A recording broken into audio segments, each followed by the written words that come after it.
record. We're live now. I hate that. I always forget to hit that. All so right. Go ahead. Well, my name is Dave Espino, and I've been teaching on Udemy for 2 years now. Actually got really serious about it a year ago when I started to see some of the income figures that people were posting and started to see some of the success. And that's when I thought, you know what, this might be a for real thing. And because Udemy does a lot of the marketing for you, it allows you and it frees you up to just do what you do best, which is teach your stuff, right? So I got busy creating courses, and I'm just really excited about Udemy. I think it's got such a long way to go and so much more excitement coming along. We're really just at the beginning phases of this thing, so it's time to get in, get serious, get locked in, and go along for the ride. I've been on a ride like this before with eBay, and I got started with eBay very close to when they got started, and I was able to take that ride for a long time and do really, really well financially with it. And I see the same, if not better, exciting things happening here with Udemy. So I'm just excited to be here. I love the blab format. So anytime Dennis asks me, or Mark, or some of the other people ask me if I want to be on a blab, I'm like, yeah, let's do it.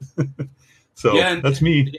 Yeah, and you actually have a couple of courses, like sometime during the blab, we'll let you copy and paste maybe some coupons or whatever that you have for the course, okay. Or just let people know about that. Because, I mean, the thing that really inspires me about Dave is that he's really quick to market with this kind of stuff. And so I'm kind of learning with, from him, that kind of stuff, because I need to get more courses out there, because I know that one of the things to be successful on Udemy is having more than one course so that you can cross-promote to other people. So I've been on Udemy since July of last year in 2014, so I'm coming up on 15 months. And I have about 5 courses, and I'm ready to release the 6th course and then 7th course out in October. I'm also working on some side projects that we can talk about later on throughout the blab, some websites and some writing and stuff like that I do to help other Udemy instructors promote their courses out there on other places besides Facebook. So that's one of the things that I like doing. I wrote my first book on promote your business or cause using social media a few years ago. It's out on Amazon.com. I don't promote it a lot anymore because I'm doing the Udemy stuff, but I'm ready to start writing some books because Rob Cubbin, he's got courses and books out, and I really think that his model, he's got a lot going, and so I kind of follow what he's doing and what other people are doing. So I want to welcome everybody and let you know that you can go ahead, if you would like, just type in where you're at today. I'm in Seattle, Washington. I live in Boise, Idaho. I'm leaving tomorrow for Bend, Oregon on the way back. And if you've never been to the Pacific Northwest, I really recommend that you check out the Seattle area, Boise, Portland. It's really what I consider a very special place, and I feel very blessed to live in this area of the country. And we've got Matt joining us, so we'll let Matt give you some information on himself. Everything okay now? Yeah, I actually just forgot that I forgot my mic to hook up my Blue Yeti microphone. So how's my audio? Audio sounds actually okay. What do you think, Dave? Sounds good. Yeah. Sounds good. Yeah. What are you guys talking about? Well, we're talking about introductions, and your microphone thing just reminded me, like, this headset that I have on. I couldn't get it to beep, and I was wondering what the heck was going on. And I thought I was talking into it, and then I realized that, oh, wait a minute, I'm hearing audio from my laptop. I forget to put the little USB plug in to make the microphone work. So the whole time, that's why it wasn't working. So give everybody an introduction about yourself. I've introduced myself. Dave has introduced himself. So go ahead and let everybody know your Udemy background. Hi, my name is Matt Bernstein. I'm from Boston, Massachusetts, and I started on Udemy in January of 2014. I started because during college in 2012, I was able to make $24,000 a year on the side while studying to become a communication major at the University of Massachusetts at Amherst. So I thought if I was able to make a pretty good amount of side money on the side, why not teach people or lead the way of how they could do the same and make money on eBay. And now I'm teaching people how to sell on eBay as well as on Udemy as well. Awesome. I've taken many of your courses, and I'm taking some of Dave's courses too. And so I know what these guys are doing. Matt's, I know that like last time we talked that you've done over 50,000 in lifetime Udemy earnings. I finally just hit 6,000 a couple of days ago, so I was excited about that. And hopefully it just keeps going up from there as I get these other courses out, because I see, you know, like what Dave and Phil and all of these other instructors are doing. And so, you know, I just know that if you just keep going at it, that eventually people will get there. And that's why I like having these blabs, because we can tell people that it really does work if you continue to do these things that we all talk about. So I was telling Dave that the way that you were talking to me on Facebook before we started, and so I did come up with a kind of an agenda. I like these things being casual, but I do like some structure. And just a Udemy Roundtable with talking about marketing, course creation, some SEO, where people who are newbies can go to find resources out there on Udemy. And if you're new to Udemy and you're just joining us, go ahead and just let us know. Just tell us this is the first time that you're hearing about Udemy, because with Blab, anybody can jump in. And so just let us know, or if maybe you have one course, and then maybe we'll talk about Udemy policies. So that's some of the things that I just thought that we would talk about today. I mean, I'm still kind of in semi-vacation mode here before I take off to Bend tomorrow, but I still wanted to do this Blab since it's been 2 weeks now since we've done this. And I see you've got your beer there. Right? Yeah, you talking to me? Or am I the only one drinking? Yeah. Harpoon Oktoberfest. Ooh. Well, when we started doing these things, it was talk about Udemy and drink some beer. So I guess that's the only consistency in that. I know. I feel bad because I was telling everybody when I started that the only beer in this house is Rainier beer. And if you're my generation, you probably know what Rainier beer is from their commercials.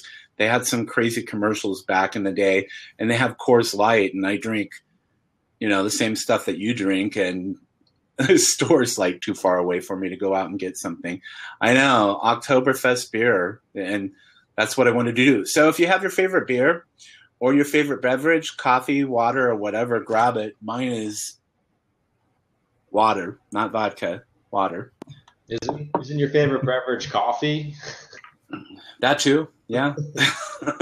Water, coffee, and beer, my life.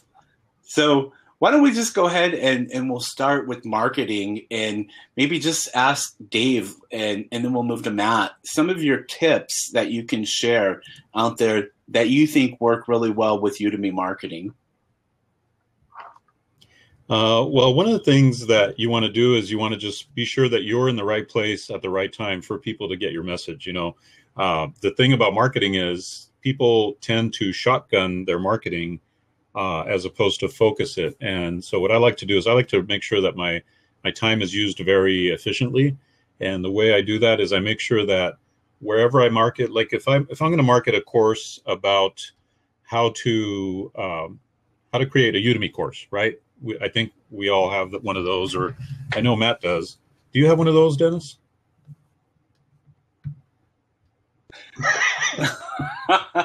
If I would unmute myself, I would do all right. I'm sorry. I was responding something there in the comments. What was your point there? I'm sorry. Oh, no, I was just saying if I were to promote a Udemy, a how-to Udemy course, and then I asked if you had one of those. Do you have one of those? I think every instructor has one of those now. I saw somebody else. Saw somebody else in my group release another Udemy course, and I was like, "Okay, how many Udemy instructors does it take to screw in a light bulb?" Yeah, I have a Udemy course marketing, and you have, I think, a couple of them. And That's right. I've taken your course, so yeah. Yeah, so let's say that I want to market that course, which teaches people how to start a Udemy course, how to create their course and everything step by step. I will go where people are asking questions about Udemy. And one of the places I've found is a website called Quora, which is Quora. I'll type it in.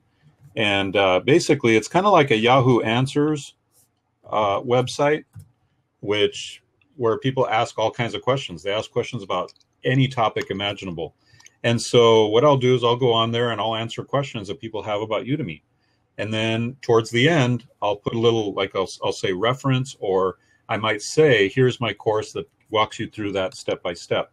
So that way you're focusing in on only people that are really interested in your topic. Now, on Quora, you could answer questions about anything. You know, I see questions on there about startups. I see questions there about eBay. I see questions about Amazon. I see all kinds of questions on there. It doesn't matter. There's questions on there about just about anything.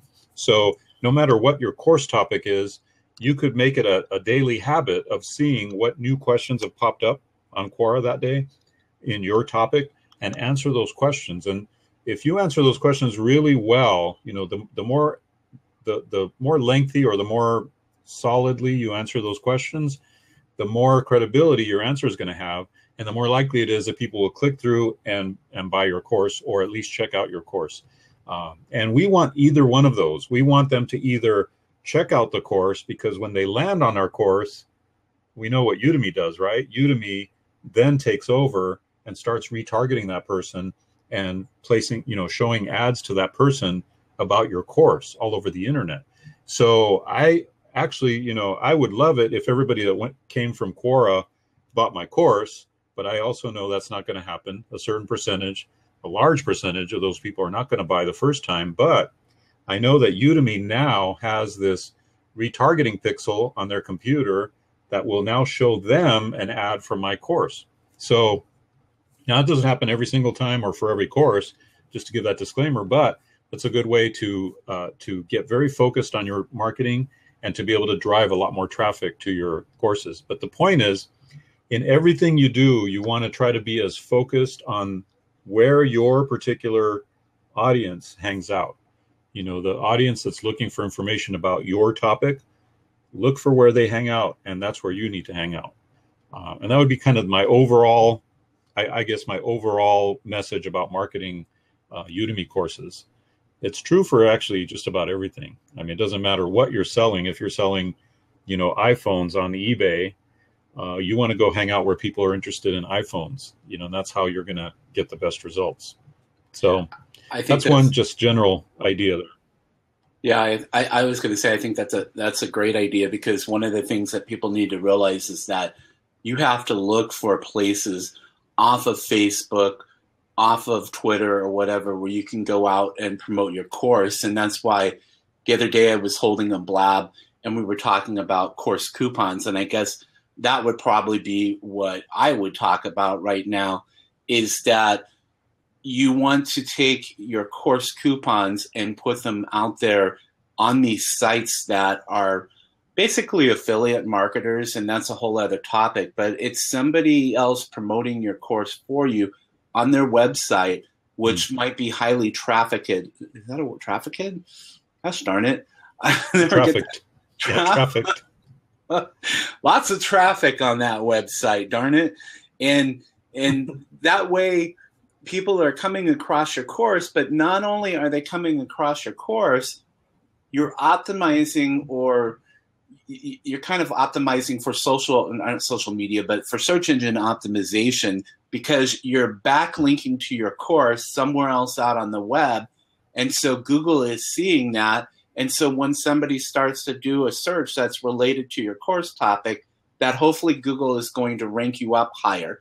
And that's the same thing as YouTube, which I also talked about on the blab the other day, is that making sure that you're putting your course coupon as the very first thing in the description for your YouTube video. So when somebody is watching your short intro video, or maybe a lecture from your course, and they're interested in taking your course, they're going to click on that link and head on over to Udemy. Plus, YouTube is owned by Google. So again, It's going to get optimized if you're putting in the right keywords in your video and in your descriptions. The other thing that we talked about that I feel strongly about for any instructor is have a blog. It doesn't matter how you have that blog. I use WordPress self-hosted, which means I have my own domain and I have access to plugins that give my website more functionality. But there are other tools out there like Wix. We talked about Squarespace, that it was Mark Timberlake, I believe, uses that. And it's really easy to set up a website and then start listing your courses on that website and maybe even blogging about the subject matter that you're passionate about.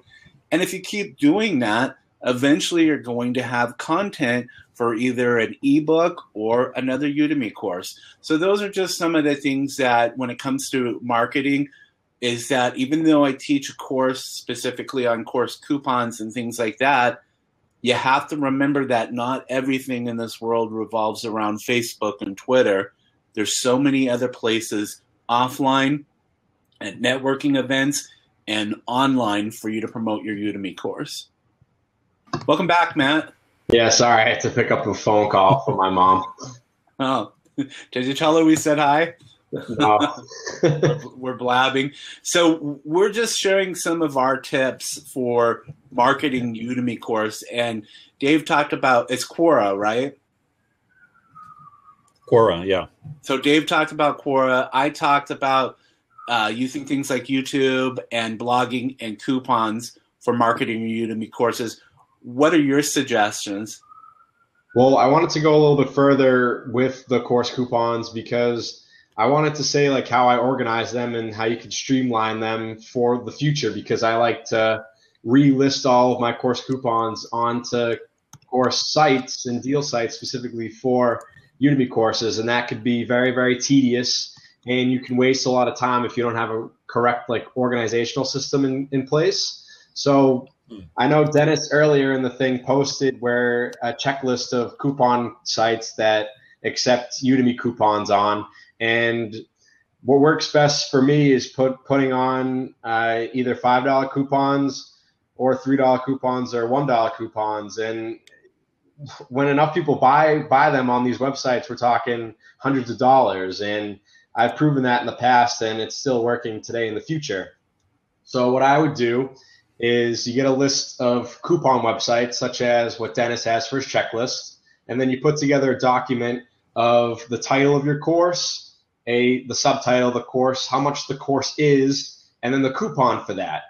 So I make a document for my $1 coupons, my $3 coupons, and my $5 coupons, and then all you have to do is copy and paste, and everything's all in the same document, so that when you go and do this every month, it's just there. Or you could pay people on Fiverr to streamline this process for you, and you don't have to do it. Because for me, if I'm going to list my coupons on 50 different websites and I have 14 courses, that's almost 500. That's more than 500 times that I have to copy and paste. So, and if you're having to go and you don't have it organized like that, then it's going to take you a very, very long time. Yeah, that's true. I was just thinking about that. When I did the course, I went through every website and submitted coupons. And, one of the things that I talk about, like, is when you do that at first, and anytime that you do course coupons for a specific website, on my website, for example, online course coupons, I ask people to use OCC as a coupon code so that they can track it to see how well it does. You can do that with all of these sites and all of these Facebook groups if you wanted to. And then that way you can use certain tools. If you hook up Udemy to Google Analytics, and you can start seeing some of that stuff where people are coming from. But also with course coupons, you can see which ones do the best. And then like which sites or which areas you want to target later on down the road. Every now and then I'll go back to some of these sites and put my coupons in there again. Coupon Layer is one that we've talked about, and Coupon Trump is another one that I've seen some success as far as placing course coupons. And I also want to note too, with that list that I put out, Matt actually helped me with a lot of that and gave me some information on some of the sites that I didn't know about. And then I took it and put it into a list and eventually saw the popularity and the demand for that list and created a course with that, because that's one of the things that I see in the studio a lot is instructors come into the Udemy studio and they're like, well, what do I do next? I've just released my course. And it's like, it's time to start marketing that course so that you can sell it. And, you know, you see that because a lot of these people are educators or whatever, and that's what they know. It's not somebody like Dave, Matt, or myself. Dave knows teaching and marketing and all of that stuff. So he's very effective. And the same thing with Matt. And I've done that too. But if you're a teacher and you've never touched marketing, you got to start doing some of that stuff to be successful on Udemy. And Dennis touched upon a point that I forgot to mention is use unique coupon codes, because you do want to track which coupon sites are working for you. So for as an example, Dennis's $1 courses, throughout the few months that he's had it on, he's actually made me a few $100s for my course coupons. And on that website, posting my coupons didn't take that long. So now that I know when I come up with a new course, when I come out with a new coupon, I know that I'm not wasting my time posting it onto Dennis's website. And for a few other examples in that checklist, I've noticed that, I've wasted my time listing my coupons, but you want to use unique coupon codes and track them so you know which websites work for you and which websites don't work for you. So that's kind of what I forgot to mention too.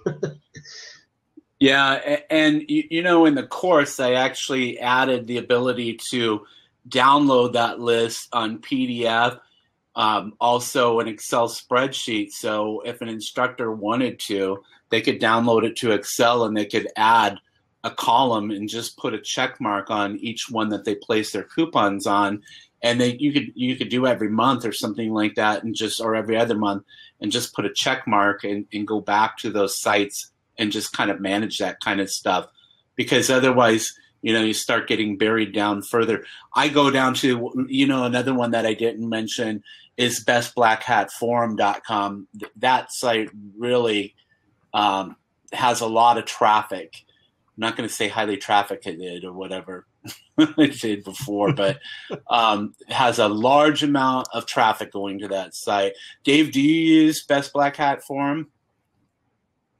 No, I'm scared of that name, so I stay away from it. It's okay. Black hat. I just think of black hatters as people who are trying to steal content or rip content or whatever. So I've just kind of stayed away. But I wanted to ask you, Dennis, what is a good price point, do you think, since you get to see, you get like a prime, you know, Eagle's Nest view, being the owner of online course coupons. What do you think is a decent price point to sell your courses at on your site, on your particular site? Do you have any data on that? You know, I don't have specific data, but I mean, I could probably pull data on that from the database that I have. But, you know, I have courses that I have the data pull on courses that are $5, $7, $10, and I believe $19, and then the free courses. So I'm always promoting that kind of stuff out there. But I would say that it has to be under $20. I mean, we all talk about the highest price that you can post a course on Udemy is $300, and I believe the least amount is $9 now. So if you're wanting to sell something over $300, then Udemy might not be the platform for you. But you have to be well known, or you have to have maybe build your own audience in order to sell something at those higher prices. I've had a couple of my courses sell at full price before, and I thought, oh my gosh, what do I do? And then I was disappointed because that person came across a Udemy promo and wanted a refund. That's happened once so far. I had another course back last month, same thing. I'm waiting for that 30-day guarantee period to pass because they paid full price for the course. And, they're entitled. I mean, if they do, it's not going to hurt me, or but, I mean, as far as like upset me. I mean, financially, sure, I would like that revenue, but it happens. But on my website in general, I see courses probably between $10 and $20 is what the typical price. There are instructors who I see post outside of that, and I just don't say anything. I want to tell them, like, I don't really think that you're going to see much movement on your course at that price, but I leave it up to them. That's the same thing with, the group that I have on Facebook. It's up to the instructor to choose what price they would like to post the course in the group, except for my group that's specifically under $20, because I just think that that's what sells. What do you think? Well, I've heard that 19 is a good price point for a lot of people. I really believe that there's got to be a sweet spot between a course seeming like, oh, this person's just really downgrading their price. Like if it's $5 or $7 for a course that you would normally price at 97 or 150 or 200. I feel like psychologically there's an effect there where people go, oh, it must not be worth it if they're pricing it at $5. And then psychologically, there's another point, the high point, where they go, oh, $25, that's a little too much for me, even though, it might retail for 97 or 150. So I'm just wondering what the sweet spot is, because when I send out coupons for my promo emails, typically I'll send them for 17 or 19, around that range. And I have a kind of just a personal philosophical disagreement with selling them below 10 ever, so yeah, it's that's just, okay. I feel like I feel like the value is there at 97. I feel like in the real world, in other words, outside of Udemy, I could probably get 47 for a $97 course. You know what I mean? Yeah. Like if I feel like the value is $97, I could easily sell for 47 or 27. These are kind of some very common price points in the outside world.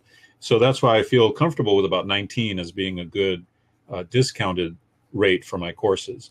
And, I like that. I like that you can send a coupon. And when you do, Udemy won't show them the lower priced coupon deals or whatever, because you're sending them a link that takes them straight to that price. That pricing. Yeah. But on the other hand, I have had some full price sales that come in and they stick, and it's great. And I feel very comfortable with that they paid full price and they got full value for the price they paid. You know what I mean? So sure, it's a tricky deal. This discounting thing is a tricky deal. It is. But that's why I'm happy that Udemy is starting to get into their testing and starting to show us, where the sweet spot is going to be. Yeah, I agree. I think, I think it's okay to experiment, because someone like you've been around for a while as far as what you do. And so you feel very comfortable and confident at the material that you're teaching and the price that you're offering it at. There are other people out there who come to Udemy, and we see it like all the time from many different places around the world, who I don't necessarily really think that they're quite the expert or that their course would be worth the full price. And so it's nice that somebody has that option to even be able to offer something at $1, because, when I got the idea for that website, I was thinking the same thing that they're doing with Kindle books, offering them for $1. Now, Kindle has a much lower average price point than a Udemy course, and I've already made more on Udemy than I ever did with my book in 3 years, because I can offer it at different prices. It is a different, type of platform or whatever. But yeah, I would say that anywhere between 10 and 20 and 19, the reason for that, it just looks better than $20. It's that whole psychological thing with buying, so, and, that's just something Absolutely. And I might start doing that more myself as I get more courses out there, because once you start getting those reviews in there and you get those higher student counts, then you can definitely ask for those higher prices. If you've got like a couple hundred in your course and you don't have a really good introduction and a really good landing page, and you've got no reviews, or maybe you've got a few good ones and a few poor ones, it's going to be very hard to get people to pay those higher prices for your course. So you got to think about all of those different elements. Yeah, Udemy is set up as a volume, business. So, and it's also, I feel like it's the point of the spear when it comes to information product marketing. It's kind of at the leading edge of determining what are digital courses going to be selling for in the future. Mm-hmm. I feel like it's disrupting the digital online course world because it's the leader. But prior to Udemy, you could easily get 150, 200, 300 bucks for a very, detailed, intense, maybe 5 to 10 hour course. I noticed somebody said in the question bar, in the chat bar, they said an entire course for those low price points sounds real low, and you must have to crank a lot of volume. And that's true, Michael. Udemy is a volume type of setup where we make a lot of sales, daily if you've got multiple courses, and we get less for the sales, but we're generating a large student base, excuse me, which we can then market to over and over again. So it's a very different animal. And that's where a lot of people kind of get stuck when they come into Udemy. I know I almost did when I first started. I was like, wait a minute, I'm not going to give my stuff away. This is, valuable information that has taken me years to learn the hard way, trial and error. I'm not just going to give it away. And then I started to see sales come in, and a lot of them, and I started changing my tune because I was like, whoa, I'm making money here, and it's relatively low work for me. When you get those organic sales from Udemy search engine, they have 8 million students. There's no way I could, in the real world, go out and reach 8 million students with my own money, my own resources, my own content, unless I worked for years and years and years to do that, right? So if I can't reach 8 million students on my own with all my efforts and all my work and resources, then why not tap into a resource that does have 8 million students and that sends you traffic and sends you students constantly? Why not do that when it's a digital product? It doesn't cost me anything to reproduce it or create it. And again, why not take advantage of this marketplace? So it is a mind shift that we have to make as new Udemy instructors. It is a different world. And I think that once you get that, once you understand the different world that it is, it starts to make sense. It's hard. It's hard to make that decision at first because you're like, I don't want to give away my stuff, so, but if you're either going to be with it or not be with it. And if you're not going to be with it, then you better have a really good marketing system on your own, really good marketing funnels, paid traffic, a system that's set up. Most people don't have. Yeah, true. So, hey, Matt, we're talking about like pricing on there, and David asked me. I'm not sure if you were there when he'd asked me about my website, what the average coupon price was. But what do you think is appropriate for discounting courses?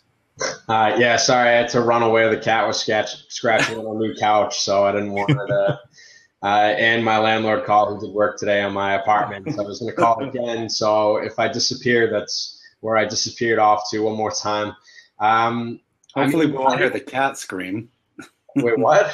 Hopefully we won't hear the cat scream like, no more, my couch. So I didn't hear the answer to the course coupon that's best, that makes the most sales and the most money, but I'm going to guess it's $5. For you, makes the most money? No. What did you calculate to see what coupon codes make you the most money, or no? No, we were actually talking about he brought up my online course coupons, what instructors were posting their course coupons at what price. And I said it's typically between 10 and 20. I know that personally, that those $5 courses work all right. Dave is more comfortable with that $19 price point, which, I can understand because, you've worked on this course, and so you want to get the most value out or the most back for what you put into the course. But I think that between 10 and 20 is usually what instructors sell their courses for on my website. Okay, so at least in my experience with the coupon websites that Dennis has on that checklist that we saw earlier, we could post it again. I've listed my courses for $10. I haven't done it for 19 because I actually didn't get any sales at 10. So that's just my courses and my brand. It's completely different from Dave. Obviously has a bigger brand than I do, and so that works for me. I mean, I think you do. I saw your infomercial 10 years ago. You did? Yeah. Yeah. What have I done for you lately? I don't know. I said, what have I done for you lately? All right. Well, anyways, so for me on the coupon websites, the $5 coupons for me make me the most money. I've done $1 coupons on those. I've done $3 coupons and $5 coupons. They make me the most money. And I saw that Alan just did a like pay what you can for his Udemy promotion. So I did my own, and a course that when I usually promote for $10, when I cross promote for $10, I make around $100 for these specific courses. And this time around, when I said name your own price, I actually made $175 by doing the name your own price. And most of those sales actually came in with $1. So over 150 people bought my course for $1. So then I know Alan does a minimum of $2. So next time I'm going to try $2 and see how that works out. When did you do that? Like 2 nights ago. Really? Wow. I didn't know that because I've tried that. You know, Jeremy had been doing some of those name your own price, and I saw his, and he did this really cool graphic for me. And you had asked me about that. I had some success. I haven't like calculated numbers yet. But I know that I want to do that. I've already got one in mind for October and for December, some really fun stuff with that pick your own price. So that's pretty cool. I didn't even think about trying that $1. Yeah, because like when I list my courses on the Facebook groups or the coupon codes, I don't make any money when I list it on for $5. I posted $5 here on the Blab too, and I only made one sale. So today we're going to try $1 and see how it works. But or even on your Facebook groups too. When I remember the one time when you said, "Here, everybody, post your $1 coupons on my Facebook group." You made me $30 doing that, so thank you. So for me, where Udemy organic sales at the $10, the $15, and $19 price range, they only make me so much money organically. They probably only make me less than 40% of my total income. All the rest of my income is coming from my own promotions because I feel like I've waited long enough to get behind me where I could be making $10,000 a month with Udemy organic sales. I don't know if that's ever going to happen. So I'm doing what I can, marketing it.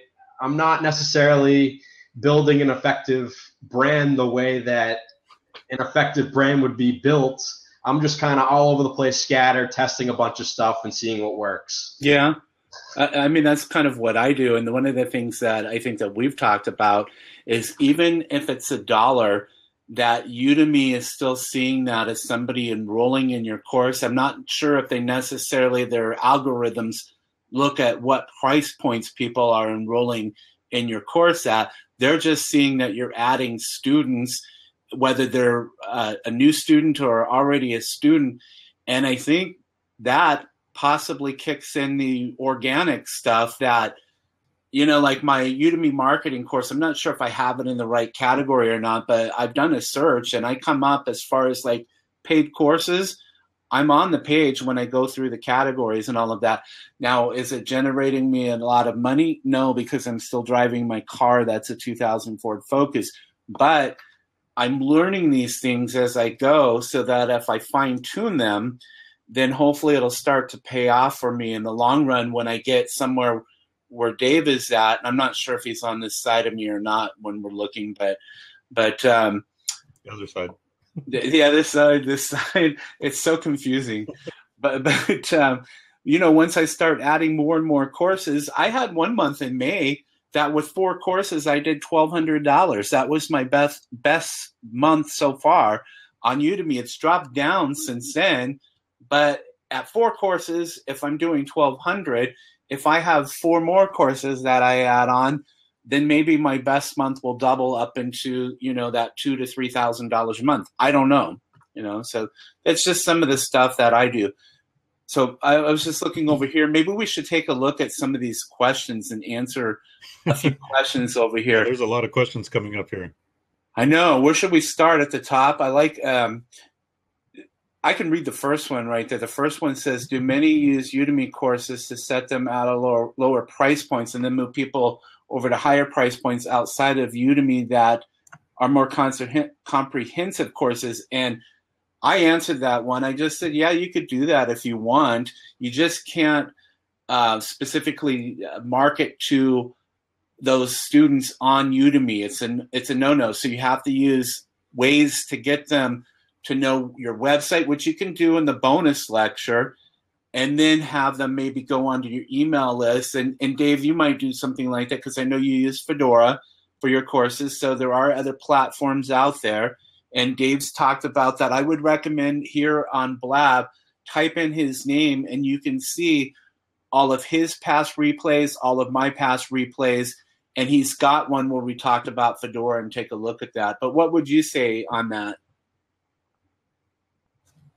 What was the question again?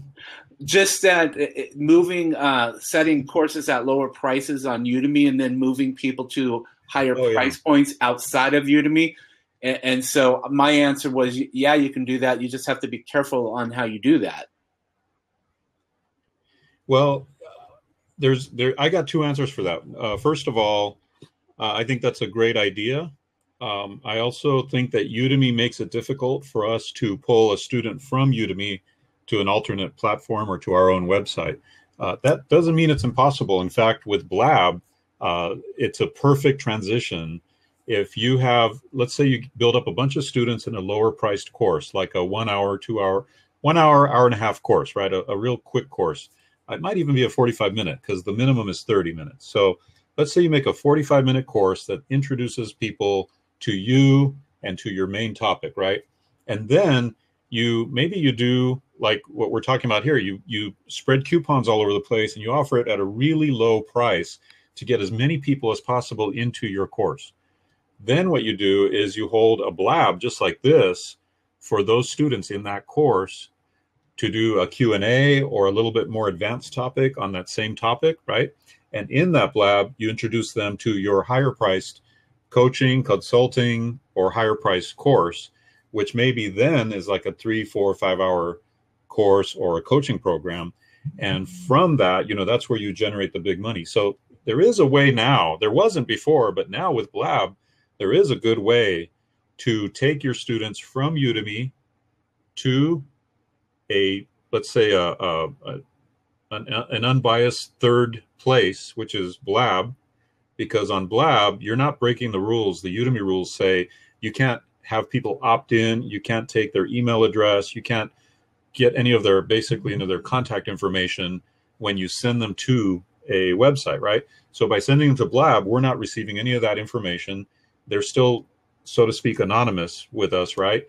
But the people that are really interested and the people that really raise their hand and say, yeah, I want to do this, we can take them and move them over to a higher priced product and a higher priced course. So that would be my strategy for that. If you value your content very highly, why not do a 30-minute course that all it does is introduce people to you, your knowledge, your credibility. It kind of more what it does is just sells them on you and that you really know what you're doing, and it gives them some content.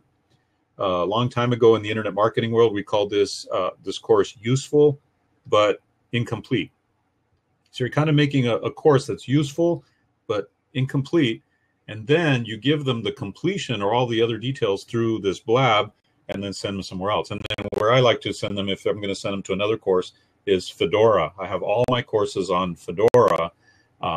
Mainly because it's really easy. Fedora has the ability, they give you the ability to import your Udemy course with just a few clicks, and suddenly it's on Fedora too. So there are ways now with Blab, and that's one of the reasons I've been so excited about Blab, is because prior to this, we didn't really have a good, legitimate way that stayed within Udemy guidelines to move people from Udemy to, an escalating sales funnel. And now we do. So it's still so new, though. We're still kind of feeling our way around this, right, Dennis and Matt? We're just kind of like learning what Blab is and how it's going to work in the Udemy world. So, but I think that's the way to do it. Now, the second thing I was going to say was what you can do is just create shorter courses, create 1-hour courses, in other words, courses where you don't mind if they sell for 10 or 19 bucks. They're not these masterpieces that some people create. Sometimes when people create their first course, they're like, oh, I'm going to create this incredible course, 10 hours and video and PowerPoints and all these PDFs, and it's going to be amazing. And then they end up selling for 10 bucks, and they're like, whoa. But instead, if we create a 45-minute introductory course, and a lot of them, now we're benefiting from what in the financial world they call diversification, right? You're spreading out all of your income streams through a lot of different topics, and you didn't invest that much into the course, so therefore you don't mind if you get 10, 24, 19 bucks for that course. So there's a couple of ways to do this deal. Michael, I know Michael had those questions, so there are a couple of ways to handle it. And that's a good point too, because my courses are an average of 2.5 hours, so I don't mind selling them for any price. So it's not like I put my heart and soul into one 10-hour course and I don't have other courses that my students can learn from that I can cross promote to them. So it's what works for your own situation, and it's taking our ideas right. and using them to, like, we're leading you into a path. I feel like you ultimately, at the end of the day, need to innovate yourself and do what works for you as well. And I agree. That's true. And to David's point as well, is when he was saying to get email, when you get emails, it's not necessarily redundant what he's doing when he's offering a higher package, like mentoring. Like, do you offer one-on-one coaching and stuff like that, or no? Yeah, I do. I have in the past, and I have in the past, and now I'm about to do some more one-on-one coaching. Yeah. Okay, so as far as I know, he couldn't offer that on Udemy, so he's offering it to his email list, because I'm a firm believer as well. I'm not necessarily trying to get a ton of people from Udemy over to my email list, because a lot of my emails would be redundant. I'd be emailing them similar emails on the Udemy system as I would be on the email list. But for David, if he's offering packages that he doesn't offer on Udemy, or he's not allowed to, then is when I would try to collect more emails off of Udemy. I was typing in a response to a question here, so I was just listening to you as I was going. Let's go ahead and I guess we can go through these questions and then continue on. I mean, there's a lot of different questions. I mean, even with 3 people, when we've got 22 people on here watching, it still is hard to keep up with a lot of questions. Real quick, while I give people some reminders, Dave, what microphone are you blabbing with? I'm using the Blue Yeti. That's what I thought. And Matt uses the Blue Yeti, but he does. You don't have it plugged in right now, do you? No, I forgot. I rushed to this Blab, and also to David's point, his Blab is very new, and as you can tell, I've been in and out of it, so I still am learning. Well, you've got a new place there that you're taking care of some business today. I just want to give some reminders before we continue. Over there to the left where it says "Tell a Little Bird," if you could click on that right now, and then use the hashtag live, because it's going to put in the hashtag blab in there, and just send that out onto Twitter and let people know that we're talking about Udemy today.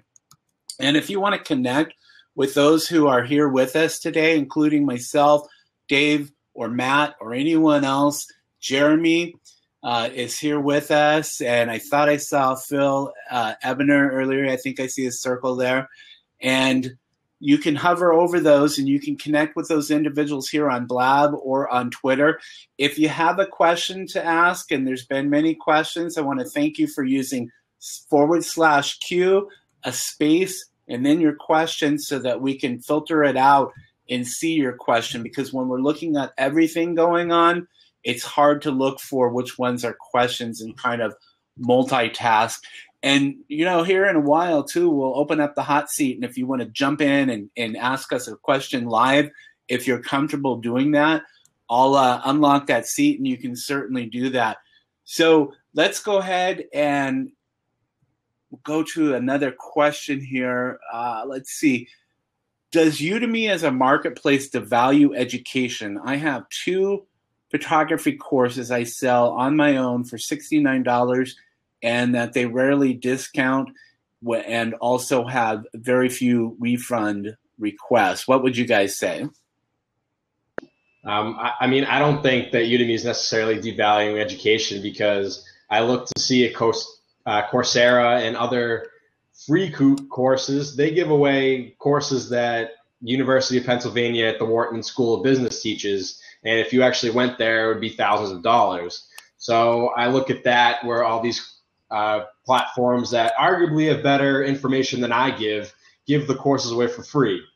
Or for ebooks or regular books published from well-known writers and people who are very, very successful, they only charge anywhere between $5 or $15 for their content. I know we make videos, and I know at least my videos aren't necessarily phenomenal production value.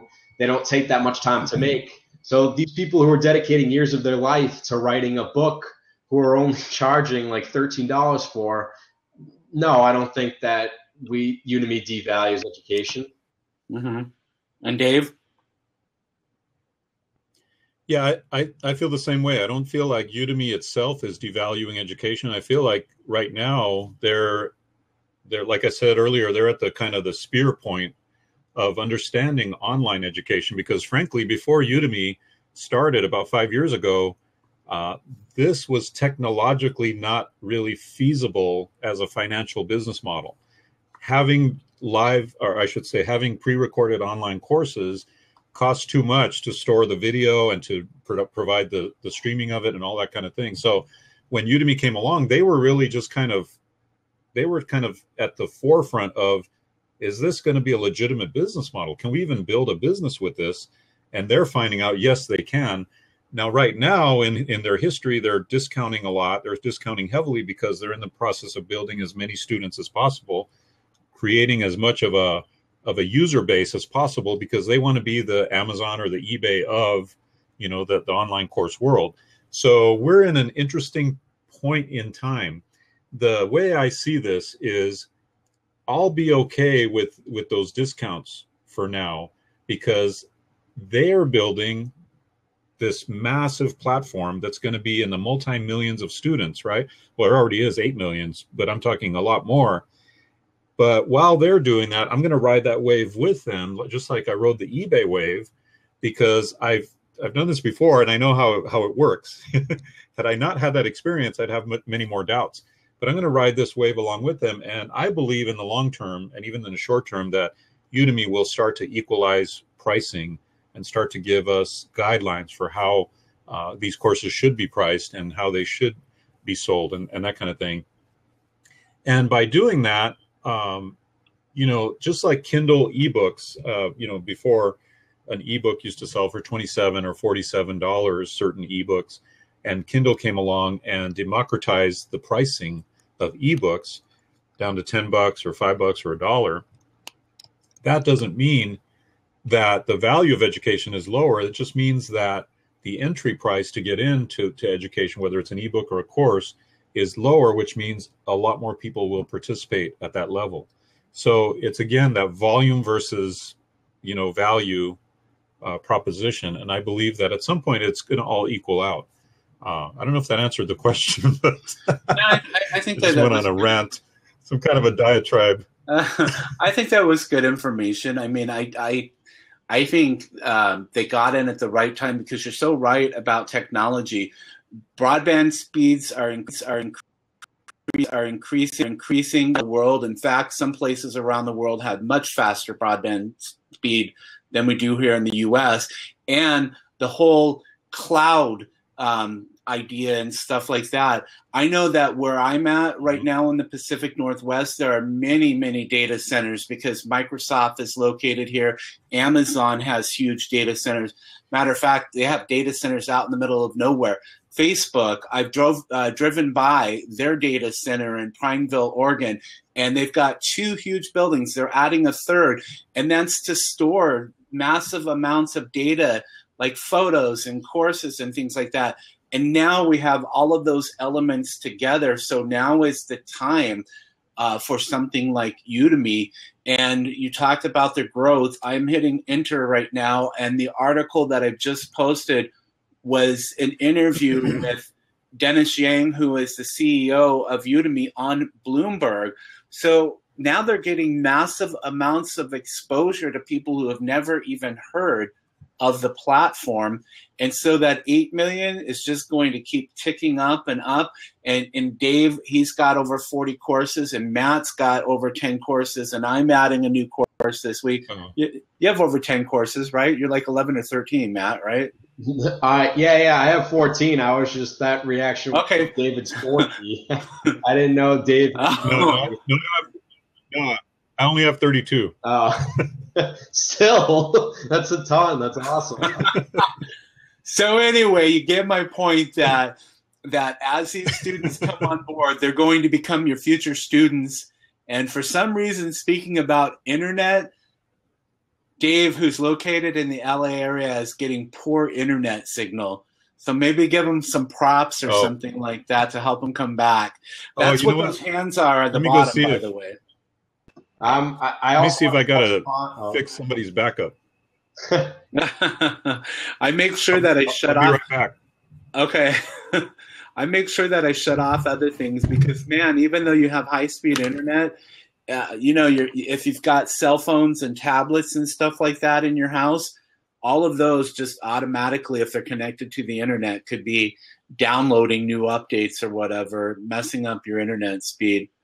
But yeah, I mean, like he was saying, now is the time to be on Udemy, and there he is again, I think. But that, Matt, did you answer your question? I'm sorry, now's the time to be on Udemy. But somebody asked Matt what kind of beer that is. It's Harpoon, right? Yeah, Harpoon IPA. I answered that. What I also wanted to touch upon with the Udemy pricing is when I came on Udemy a year ago, most of the money that I was making from Udemy organic sales was coming from $10 that Udemy would sell for my courses, $10. And now I'm noticing, as of last month, their $15 Udemy organic sales are almost, it's coming up to being almost about even. So I'm making almost as much money from $15 Udemy organic sales as I am from $10 Udemy organic sales. So I think with the direction that it's going in, the $15 coupon on Udemy will be a more common one, if that was my guess. I don't know much about Udemy's business model, but that's the direction that they're heading towards. So maybe after that, they'll head towards $19 being the most common one, and then $24, and then they'll reach a price point where, there's a huge drop in sales. We're going to go back to the price point that worked for us. So I think that's the direction Udemy's headed towards. Yeah. Yeah, I have to agree with that. That's what I believe, Matt. That's what I believe Udemy's doing right now with all the price testing. Is they're starting to go, okay, can this platform tolerate a nudge up, a nudge up, a nudge up, and they just want to keep nudging it up because they're a business. They want to maximize their sales, right? And when they maximize their sales, they maximize our sales. But they don't want to do it rashly, and they don't want to just suddenly go, okay, the new floor for coupons is 15, and that's it. They're just going to test it and see where that price point is. So I think that's a great point. I feel the same way that Udemy's going to do what they can. Now that they have a good base of about 8 million students, they're going to do what they can to grow and grow and grow that revenue because, man, this is an incredible asset they have. They have 8 million members and growing by the day, so now they're looking at ways to optimize and improve their revenue numbers. And the best way to do that is just to see where is that sweet spot in their pricing. It just makes sense. Anyone else getting like a lot more emails from Udemy too as the student side? I have a student email to just see how much they're promoting and what emails they're sending out. I'm getting a lot of emails about promoting $15 coupons, probably about one every 3 days. So, from Udemy? Huh? Directly from Udemy? Yeah. So, I mean, I don't know if that's good or bad, but I haven't been getting those. They're asking you to promote your courses at $15. Is that what I'm hearing? Oh, no. So I have just a student account just so I could see how Udemy is promoting and how often that they're doing like a $10 deal. Because a year ago, Udemy every month would do a $10 deal. So they wouldn't tell their instructors. So I have a student account called Jack Foster. And I can keep track of when they had these $10 promotions because Udemy didn't tell anyone.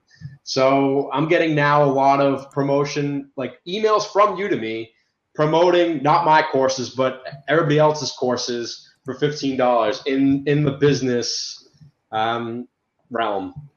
I get some of those, but it's usually like a $10. Like the last promotion, I've got a couple of email accounts. The last one that I received, I think, is that flash sale that they had, but it's at $10 is what I got that at.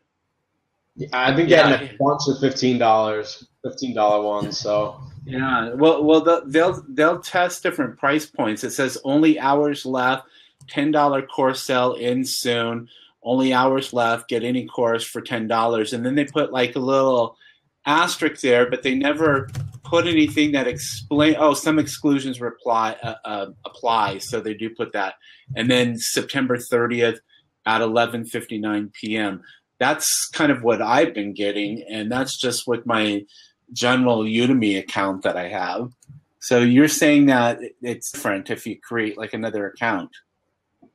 Yeah. I mean, just from as I'm a student, Udemy is just marketing to me as a student trying to make more revenue from the 8 million students. So at least from my one account, just to see when they run Udemy promotions, that's what they're marketing to me. Mm-hmm. And I also wonder how many other dummy Udemy accounts there are now. Who knows? It's just like Facebook. When Facebook says that they have 1 billion users, I know that I think that they actually have ways to check that stuff, but there's so many fake Facebook accounts out there, and it could be possible with Udemy too. Why don't you guys, like, if you don't mind, if you want to pick one of those questions and that we haven't answered, and go ahead and answer it or ask it and answer it, and then I need to just step away for just a few moments. Is this a new tab, by the way? I just want to ask that quickly, or is this? Since we've been doing labs, could I have always clicked on this tab that says questions on the top? No, that's new. Okay. That's what brand new. Yeah, and I just, real quick, I just sent Blab, Brittany at Blab, I sent her a request that when we answer a question, it would be nice to have something to flag it so I know that you've answered it or Dave's answered it. Because otherwise I can't tell who's responded to a question already. So that way you know you haven't missed something. So that's just one of the features I'd like them to do. But anyway, just go ahead and take one of those and I'll be right back. I'm going to put a bag here, see if I can block. There. How's that for technology? What are you doing then? I'll be right back. All right. Well, let's congratulate Jeremy Dagan. He just broke 5,000 students on his Udemy courses. So that's awesome, Jeremy. Tell us what topic you have on your Udemy courses. Would love to see that. And then let's see what other questions we have over here. Let's see. Barb says, yes, I'm getting Udemy direct coupons via email every few days. Wow. I don't know why I'm not getting that, Matt. I get a few emails from Udemy every once in a while, and I am a student, but I mean, on my instructor account, I'm a student on a few other people's courses, but I'm not seeing that many promotions coming to me. So I wonder if that's topic specific, or I wonder what that. Under my instructor account, I never get any Udemy promotional emails directly from Udemy. I never do that. So that's why I have a student account, and my student account I've signed up for mostly free courses, and when because now I know the realm of Udemy, I know that a lot of instructors give their course away for for like less than $5. So mine's more business oriented, and at least for the business aspect of it, so they'll market to me like 6 business courses up the top. Mostly, there's like probably like 2 Allen Hill courses in there. There's always been Allen Hill courses, right? And I don't know why none of yours, because when I type in eBay on Udemy, your courses come up. So you would think that because I searched for eBay courses, I would have Dave Espino courses in my emails, but I don't. So That's just like a flaw, I feel like, on Udemy. Yeah, and I think we need to create a campaign to tell Udemy, hey, feature Dave's stuff. I'll do it. I know, because you've been around on eBay for forever. You're the name in eBay that I know of. So I feel like they're more so. I've never heard of these other guys that are Udemy's promoting for eBay. So and then all right. So anyways, 6 business courses on the top, and then on the bottom they're doing developer courses, like coding courses, because apparently I've heard the stat from somewhere that 20% of their sales come from developing how to learn how to code courses. That's where 20% around of Udemy revenue comes from. So they're trying to market to me that, even though I don't have interest in learning how to code, because that's just not something that I'm interested in. Right. All right, I'm back. I did see a question here, and I think it's something I wanted to bring up too, is I Draw Creatures asked, is everyone going to release a course for Black Friday? And I think it would be a good thing to answer the question, but also to talk in general about preparing for Black Friday sale, because for those of you that don't know, or those of you that are new to Udemy, Udemy holds this massive, gigantic, incredible sale in November that reaches millions of people, and all instructors, typically, not all, but I would say a large percentage of instructors see a massive spike in sales in November. So somehow Udemy just lets it all hang out. They send promotion to everybody, and they just do this one massive sale in November. So it's a good question. The question is everyone going to release a course for Black Friday? My goal, I don't have a specific number goal, but my goal is to go from 30 to at least 35 courses, and that started in September. But I'm wondering if I might even be able to pull off, maybe get to 40 courses by the Black Friday sale. So the question I guess we should say is, Dennis, are you planning to release courses, or what are your plans for Black Friday? And then maybe we can open it up to more of a general discussion about the Black Friday sale. I'm going to watch football and have leftovers. Yeah. I only had 2 courses last year. And so I'm probably thinking that by the time we get to Black Friday, that I will already have beaten my November numbers from last year, because I come from a retail background years ago. And so I look at what we call comp numbers comparing to last year. And so it's real easy to beat my numbers from last year. And so with this course that I'm releasing here within the next week, that'll bring me up to 6. And I have another course, a couple of courses actually, that I have things laid out that if I really just lock myself in a room and focus, I could get them done, because we still have this entire month and maybe into maybe the first week of November. And then something like that, yeah. Because it's about 11 days prior to Black Friday. What happens is that they have the best price that you can get the course at the day that they start, and every day it increased by $1. So by the time you get to Black Friday, it was like maybe $11 more than what it originally started out at. I know that because I do my websites and my affiliate marketing, that I will also be heavily focused on promoting that kind of stuff, because there's just going to be so much action going on with that. So I want a little bit of the pie, with some of these other courses that are out there. So I'll be looking at that too. But yeah, I'll definitely have a course out. Well, that's an interesting point because you run onlinecoursecoupons.com. That's the site, right? Yeah. Online course coupons. Because you run that site, you're looking at the affiliate side of it too.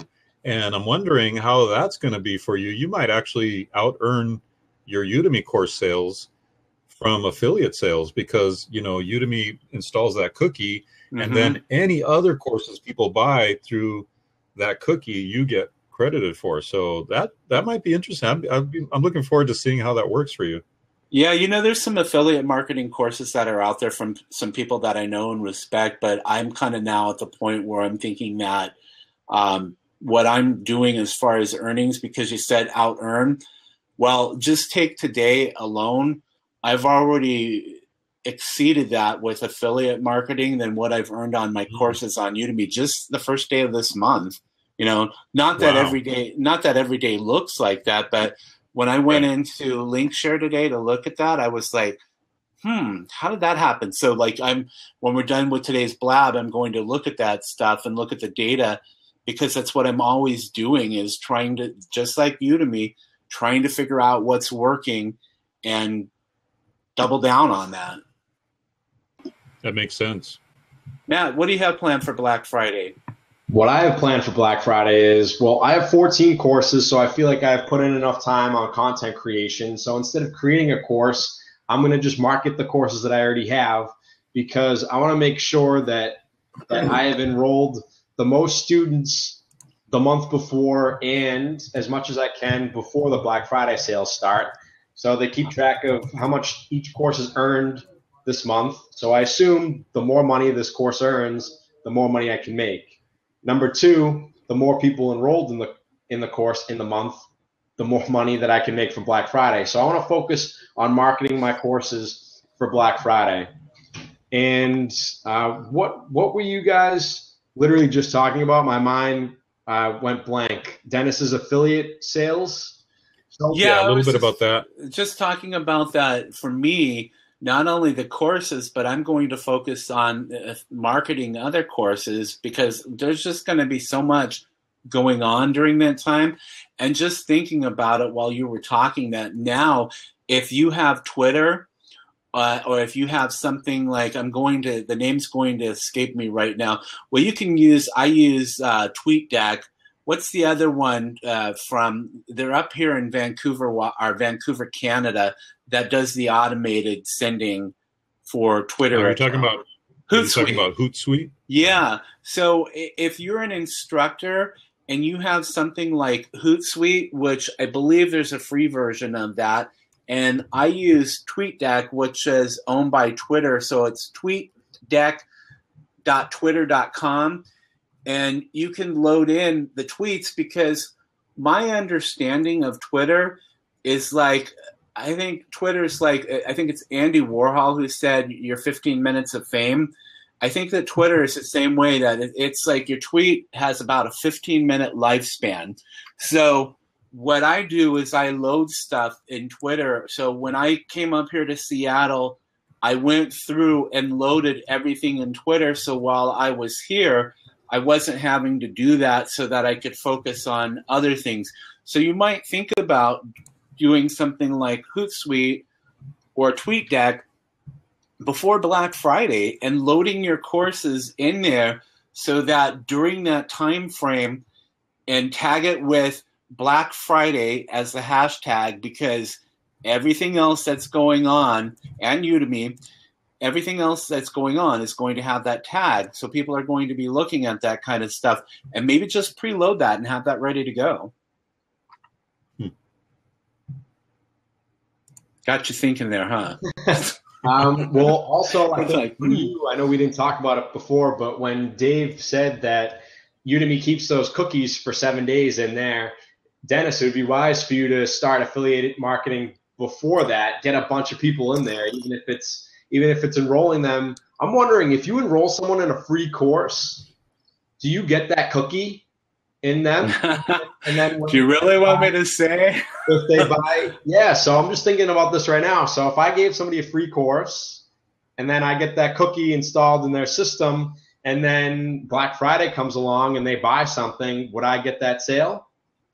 So, you know what? That's a good question because I mean, I have little things that have kind of like played with along the way, and that has always been my thought because I have on, online course coupons, free Udemy courses, and I go through, and if you're familiar with link share, you have to create a link so that it knows who gets the credit as the affiliate marketer, and have done that with all of the free courses because people like the free courses and even the $1 courses. We've already talked about that. You've said how much you've made on the $1 courses, and think about as an affiliate, I'll be honest, we get about 40%. I think they've upped that to 50% for a while now. And for the next 3 weeks. And what I'm earning is paying my bills and earning me sometimes a little bit more than what I'm making on Udemy, which, I still want to do courses and all of that. You just never know. I mean, when we talk about this stuff, we call it passive income.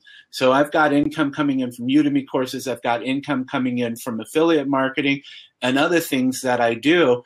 You just never know when one of those streams might end. And so that's one of the things. There's a guy named Robert G. Allen. Multiple Streams of Income is one of the books that he wrote. And that's how I wrote my first book, because writing a book is one of the things he said that you could do. Everybody has enough knowledge. Just like Dave knows a lot about eBay. He's learning a lot about Blab. So we have this knowledge that we can write books. And so that's how I thought, you know what? I have to prepare myself in case one of those income streams were to end, that I have other sources of income. Otherwise, it means going back to the 9-to-5 grind. So that's kind of what I think about as I'm doing stuff. Yeah, I think. Sorry, Dave, you go. No, go ahead. I was gonna say, speaking of affiliate marketing, there's a great giveaway going on right now at Fedora. And if you don't know what Fedora means, it's like you can literally just get your Udemy courses up with one click. So they're giving away a lifetime subscription to Fedora, the professional plan, a full year of lead pages, a Blue Yeti microphone, a collection of curated books from the best entrepreneurs out there. So I just wanted to give you the affiliate link that I get. So the more entries that I get, the more of a chance that I can win. But sign up for the giveaway right there. That's good. I was just going to say on what Dennis was talking about is in everything we do, we need to look at it from a marketing angle. So we should always be focused on building assets. Now, assets in the digital realm have to do with your courses on Udemy. Dennis has the online course coupons site. That's an asset because he can market other people's courses as an affiliate. So that's his affiliate marketing asset. Several of us all have email lists where we have subscribers and where we can communicate with our own audience, and that's an asset. And so we need to be always looking at ways to grow these individual assets. And as we grow these assets, they give us more and more security. I know people that have email lists of 250,000 people. They can send one email out to that list promoting an affiliate product or their own product and make a ton of money, because they know a certain percentage of those 250,000 people will buy, right? So as we grow this Udemy business, we need to also be keeping in mind these other assets that we can build, whether it's courses on a separate website on Fedora or somewhere else, or whether it's coaching on the topic that we're familiar with or consulting, or whether it's building an email list, building a blog, building all these assets that continue to grow. Likewise, I believe that we need to be doing traffic generation in the same way by creating constant Blab content, YouTube content, blog content, podcast content. That's building your asset, which is your reach, how many people you can reach with that. And what's great about all these things is that they keep growing and growing and growing. The more you do them, the more consistent you are at them. So the more you grow these things, the more your reach grows, and the more people come into your funnel, and the more people come into your email list, so you can then communicate with them. So it's an entire model, but it's understanding that these are real assets that we want to take care of, and we want to really build up correctly, so that they continue to serve us in the long run. And that's kind of the overview, I guess you would say, about why Udemy is so amazing.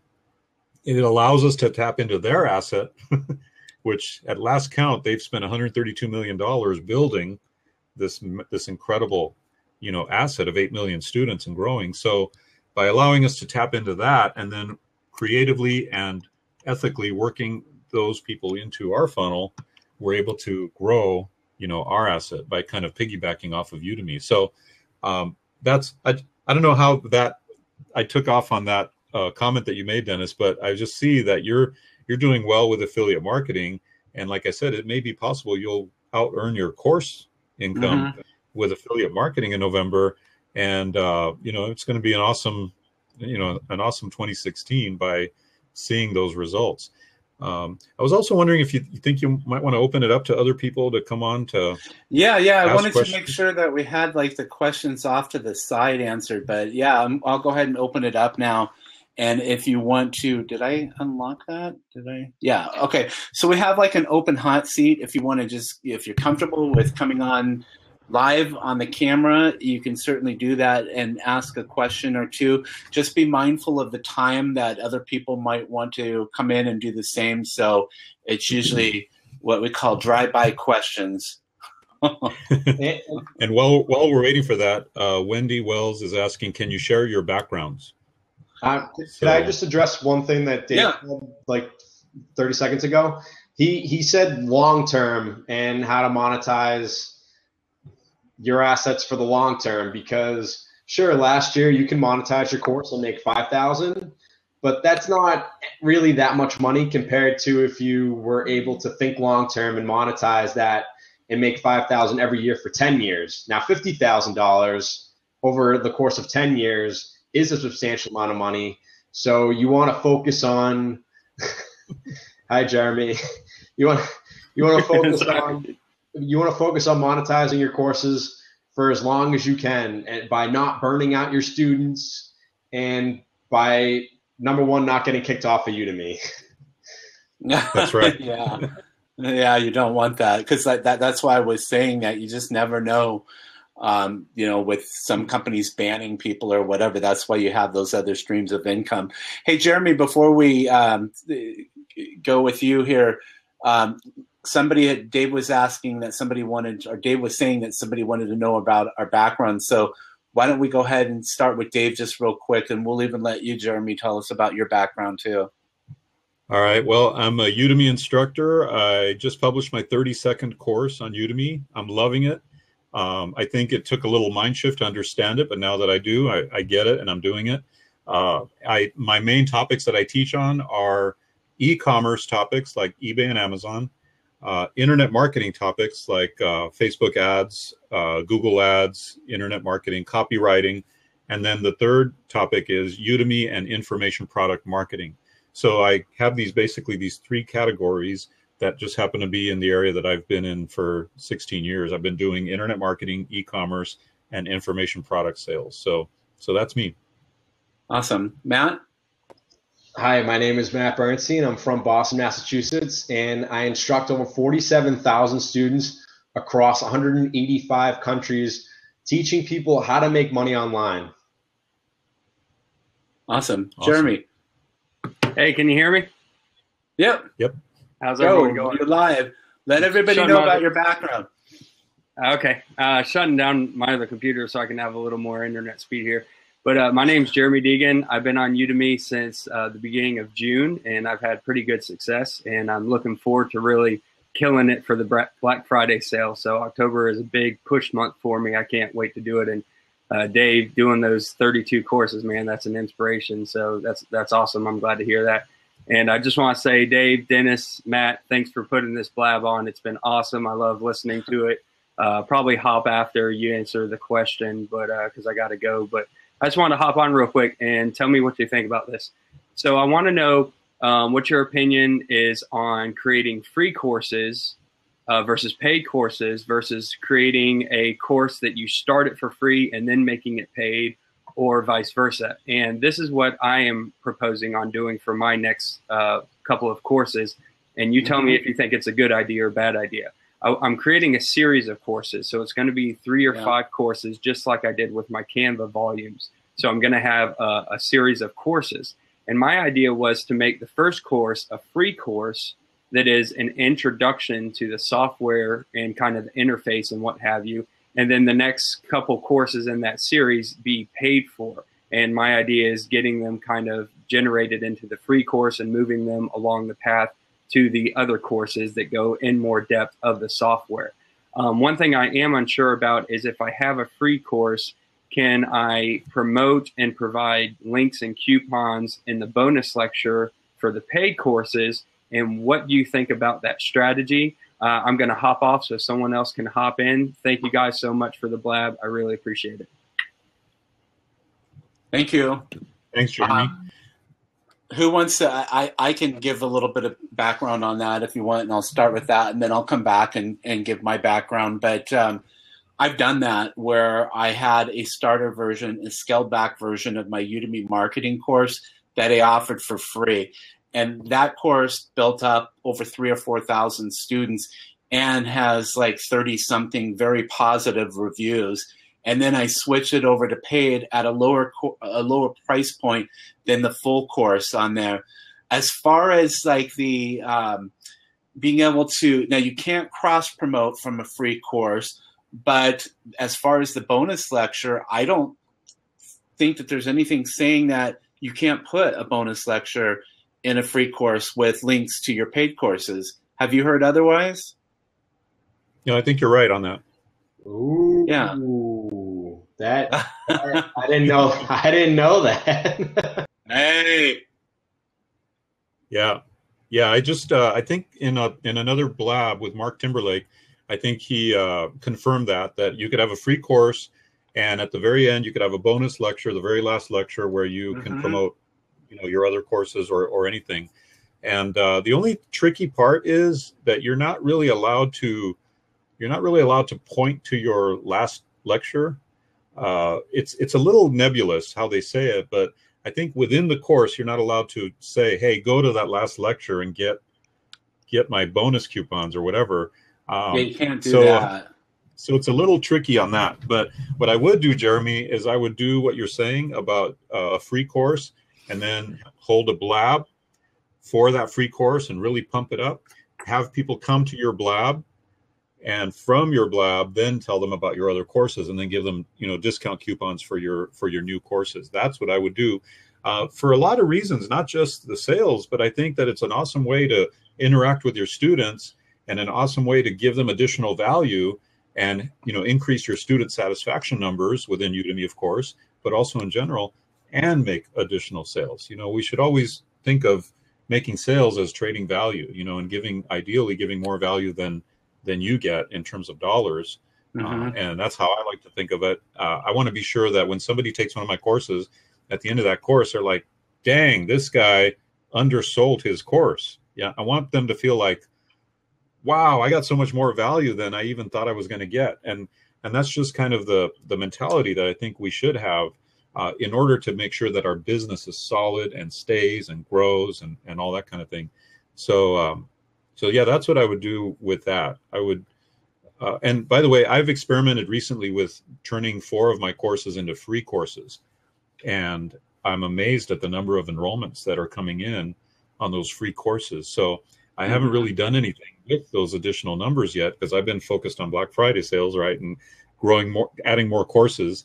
But maybe even around Black Friday or afterwards, that month of December where things kind of slow down, maybe that's the month where we hold a lot of blabs and get people engaged and excited about 2016 and their goals for 2016, and tie in the course that they took and maybe revive them and get them excited again about those goals in the new year. So I'm thinking that would be a good strategy for December. Yeah. And I sometimes what I do, like that course that I was talking about, I'm just copying and pasting some stuff into the lab chat. And somebody told me the other day too, that one of the things, like if you're pasting links into Blab, they attach the question mark and the reference. so the other websites know that link, that person's coming from Blab. If for some reason that site doesn't load, then just take off after the question mark. But these are some resources that I've done, and Dave does this with his Blab, putting in resources, and it's got some Udemy links. Somebody asked me about Udemy revenue sharing. I put a link to Udemy revenue sharing. I put a link also in there too for you to know about bonus lectures, because there's a policy on that, and it's a very cut and dry, very easy to do. Before we move on here real quick, Matt, did you have any thoughts on that before we move on? And then I was just going to do a quick intro so we could go ahead and continue. Yeah, I did. Well, I just wanted to know whether Jeremy wanted to get Udemy organic sales from this, or does he really just want to promote it himself? Because I think studying what Alan Hill does, Phil Ebner, Jeremy Banfield, what they do is they only really make a course, I think, about like a complete course about Udemy or Facebook or eBay. And I think Udemy really gets behind that, as opposed to what I do is I would kind of break it up like Jeremy's doing, and Udemy doesn't really get behind me as much as at those successful instructors. I'm the one who has to promote my own courses, and it works great for me if you want to promote it yourself. The only problem with that would be the free course would be, I don't think a lot of people watch free courses, like maybe like just a few percent in my experience. And and I don't know if they're going to scroll to the bottom of that to see if you have that you have coupons to the next level of your course. So what I used to do is why I believed in having free courses was because I was able to market them to my other courses by sending them an email. They've now disallowed that as of mid-September, so I don't do that anymore. And I charged all my courses to paid, and then I go onto these coupons, and then the courses that I wanted to give away for free, I go on the coupon websites and I give them away for free. And this month I've gotten 7,500 free students in my courses, and they're always marked paid on Udemy. And now I just market to them on Udemy. So that's what I do now is I just charge, like, I have it on for like $39 on Udemy. So I get Udemy organic sales from that. I give away the free coupons to people, and then I'm able to send that email promoting my future courses to them, which I'm still testing it out, but I think it would be more beneficial to you to charge for your free version of the course and just give it away for free to coupon websites. Or you could do what you were going to do too. I mean, you'd have to test it out yourself, because I've never tested it out with this new format where I can't send out promotional emails. I haven't had many people buy from the bonus lecture. Sorry, Dave. I haven't had many people buy from the bonus lecture. So, I mean, that you could just take that information for what it is. Sorry, Dave. That's an interesting strategy I hadn't heard of, Matt, where you're creating a paid course, but you're giving it away for free on these coupon sites, and you're building a large number of students that you can then promote to. That's very interesting. So do you have any free courses that are set up as free courses, or are all your courses paid? Okay. Not anymore, because I'm not able to send that email. What's most beneficial to me is sending that email. So before Udemy had these rule changes, I was able to get thousands of students from Udemy and the coupon websites. So as you can imagine, I was getting a lot more leads from both of those factors working in my favor. Len Smith does the same thing. Yeah, I think so. I think I've seen that with them. We'll bring you on in just a minute here. What I wanted to do real quick is just give some quick pointers and then just a brief intro. And it's Chris, right? Me? Yeah. Oh, no, I'm Chad. Chad? Yeah. I thought, I'm always in the studio. Chad Newman. Yeah, but I thought that, you go by something different in the studio. My apologies. So, Chad. All right, this is the host messing up. We'll bring you on here in just a moment. I just wanted to remind people that if they want to ask a question, put in /Q, a space, and then type out your question so we know that you're asking a question specifically. If you want to connect with others here in the Blab, if you want to connect with me on Blab or on Twitter, Dave, Matt, whoever, you can do that up above. Over here off to the left is a button that says Tell a Little Bird, and it looks like almost the color of my shirt right here.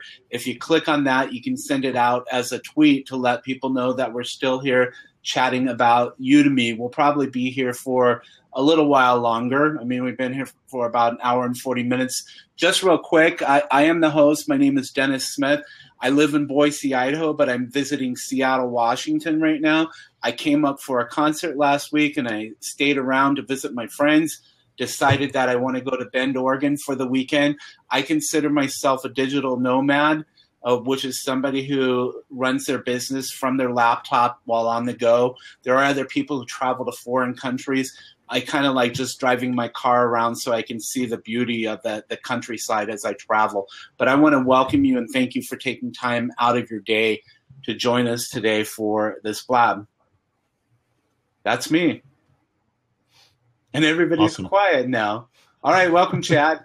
Yeah, I was just going to do a quick tip about using Blab, actually, because it relates to Udemy. I've only done one Blab where I was the host the other day, and I don't know if this success is a thing that, you know, can be replicated all the time, but I'm just going to do a quick story.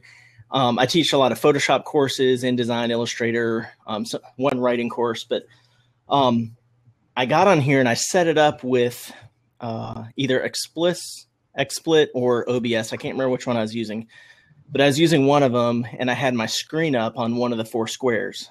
All right. And then I was on the other one with my MacBook. And so on my PC where I do my screencasts, I did a Photoshop tutorial. Now it's not perfect because it's kind of tiny. So you have to kind of tell them where things are. You know, they can kind of see your screen still, but got to use a large photo.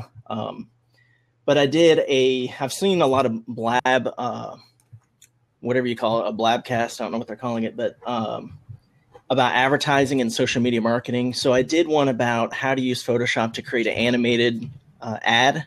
So like a web banner ad in a standard industry standard size, create a short animation. And so I did that, and I didn't use a unique coupon code, which I know we should, because then we can actually tell if it came from the Blabcast. But I got a couple students at the time, and I knew one, I recognized his name from the Blab, and he bought 5 of my courses. So he went with my coupon code, and then he used some promo code from Udemy, but I still got 97%, I think, because they had almost treated me like an affiliate because I led them as a new student into the Udemy ecosystem, I guess. But I don't know. I just it's pretty interesting that you can use Blab you want to give value. Like the value was this free live tutorial where people can learn how to make an animated ad. But you can also use it if you approach it in the right way. You know, if you want, mine was a free Photoshop course. I say, go to this, I get their email, and then they get my intro to Photoshop course on Udemy. So I have their email, and then they get into my Zero to Hero course, which has like 38,000 students in it so far. But yeah, I just want to give that tip that it's pretty useful. So cool. Well, it's nice to know like these little things that people are trying out on Blab. I mean, the number one feature I think that would really set this apart, well, not necessarily set it apart because Google Hangouts has the screen sharing, but screen sharing would be a really nice feature to have on here. And then I was just saying that when I answer questions, I want something to a check mark or something, or to flag that I've answered a question so that I'm not answering it again or somebody else isn't answering it again. Yeah. And Blab is saying that they're bringing screen sharing to Blab. They don't know. They don't really give the when, but they say they are bringing screen sharing, which I think is exciting. Good. But I want to ask you some questions, Chad, on that, because I'm a student of marketing, so I love hearing these kind of stories, and I'm totally excited about Blab in conjunction with Udemy. I think it's a perfect combination. So, did you have other people buy besides that? Well, that I couldn't tell. I'm learning. I've been on Udemy since December 2014. I have a YouTube channel that has about 20,000 subscribers, so I've been online for a while. And I've been coding web pages since the mid 90s. When I was in high school and whatever. But the whole online education through Udemy, I didn't really become aware of until a Business Insider article about what's his name, Rick or Nick? I think he goes by both names. He did a iOS. When one of the new iOS came out, he made like 60,000 in a month, and it was some story. Oh yeah. He's out in Utah. I can't remember his last name right now, but anyway, that's how I found out about Udemy. And I've been experimenting. I have one free course. It's just literally free because it's also on YouTube. Because I can't, if I convert it to, paid once, I gotta take it off of YouTube, except the free preview lectures and all that. So it's just a Photoshop tools course. So it's like 4.5 hours, completely free on Udemy, just to get people in the door. And then I had the other intro to Photoshop course, which was on YouTube, but I removed it. I changed it to paid, only $29. And then I, put some free coupons out there like Matt was talking about. And I actually thought about that from Len Smith too, because I was thinking, why not? It's only $29 and most people are buying it at $10. So if they buy it at 10 and they find that coupon or they find my mailing list, oh, I could have gotten this for free. A lot of people aren't going to bother. There's, well, whatever, I'll buy the next one at 10 and call it even. I haven't gotten I got a couple full refunds when an affiliate was sending a lot of people to my Udemy site somehow, but then they saw that free coupon. But besides that, I haven't really had a problem with partial or full refunds with that. I think if it was a lot of people paying $199, for a course without a coupon code, and then they find out that you can get it for free if you just give them their email, there'd be a lot more refunds. So. And I actually have a question. Hi, Chad, by the way. Hey, Matt, how you doing? I thought it was cool that Lindsay gave you a nice shout out on the Udemy Studio, like included your name in the upcoming Black Friday challenge. Oh, yeah. So I just wanted to ask everybody, like, how many full course sales full price sales do you guys make? Because I don't really make any. And if I do, they're mostly refunded, probably after the $10 sales that I make. Yeah, I get I have a writing course. It's how to, because I've been writing for magazines since I was in high school. And so that one I occasionally do get. I made, I think last month just one. So it was $149 full price sale. So I got half of that. And I'm always paranoid, like, are they going to get a $10 deal in the email from Udemy?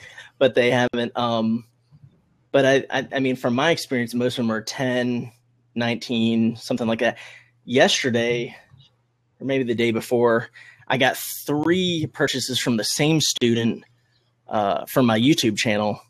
So it was like 24, 24, 14. So it was discount coupon still, but it was my coupon. So I got 97% of it. But that's a whole different thing using YouTube. But as for me, it's only like a handful of full price, if that. It's like once, maybe 2 or 3 a month. I mean, maybe if it's a good month. Usually it's discount. Yeah, because they see the value and then they're, purchasing it at the lower price. Anyway, how about you, Dave and Dennis? How many full? I only have, like, last month just one in there, and I had one several months ago that actually went as a refund. So you see on the graph a nosedive, down below or whatever. And that was the first month that I had actually hit 1,000 in revenue. And then that came out and I had to claw my way back up close to 1,000 for that month because I wanted to hit that again. But that's it. It's like most of the time it's a coupon. Like one month I did $1,200 on 4 courses with just all discount coupons. Yeah, for my experience has been with full price sales is it's a very small percentage of my total sales. Probably, on an average month, anywhere from 1 to 5 full price sales. And I would say probably if it was 5, I might have 1 or 2 that refund. But then there have been months where all full price sales stick and they're fine. So it is a very small number. I think because once people come onto the site as a full price buyer, they start to get promoted to, and then they start to discover the sales, and then that part's over. But another point I wanted to make about what you said, Chad, was the Black Friday sales. And one of the benefits of Black Friday sales is you'll find that people come in, and because the sale is only $10, they'll buy all your courses or a bunch of your courses. And that's one of the awesome things that I remember from last November is I think I had one person buy like 13 of my courses in one shot, all of my eBay courses, boom, like that. And I've had a lot of people buy 3, 4, 5 courses, 7 courses. And that's just the excitement of the Black Friday sales. People are in a spending mood. And I don't know what Udemy does. They just let out all the stops, and they let all the people learn about the sale, and it's massive. But that's one of the cool things is if you're a good instructor and you do good by your students, people are going to buy a bunch of your courses during the Black Friday sale. So yeah, and it's not targeted just to a specific group. It's just a site. I have a question. Sorry there. Sometimes it's like with the delay or whatever, but Chad, I have a question for you because I was bringing up your Udemy instructor profile and was looking at your student count versus your course count versus reviews. And then I also started bringing up Dave's, and I was going to bring up Matt. So you have 8 courses, it looks like. Yeah, 1 free, 7 paid. So I'm showing that you have, it looks like 52,000 students. And 396 reviews. So yeah, I'm almost at 400 reviews. It only takes me Dave 50,000 people to get to 400 reviews, but yeah.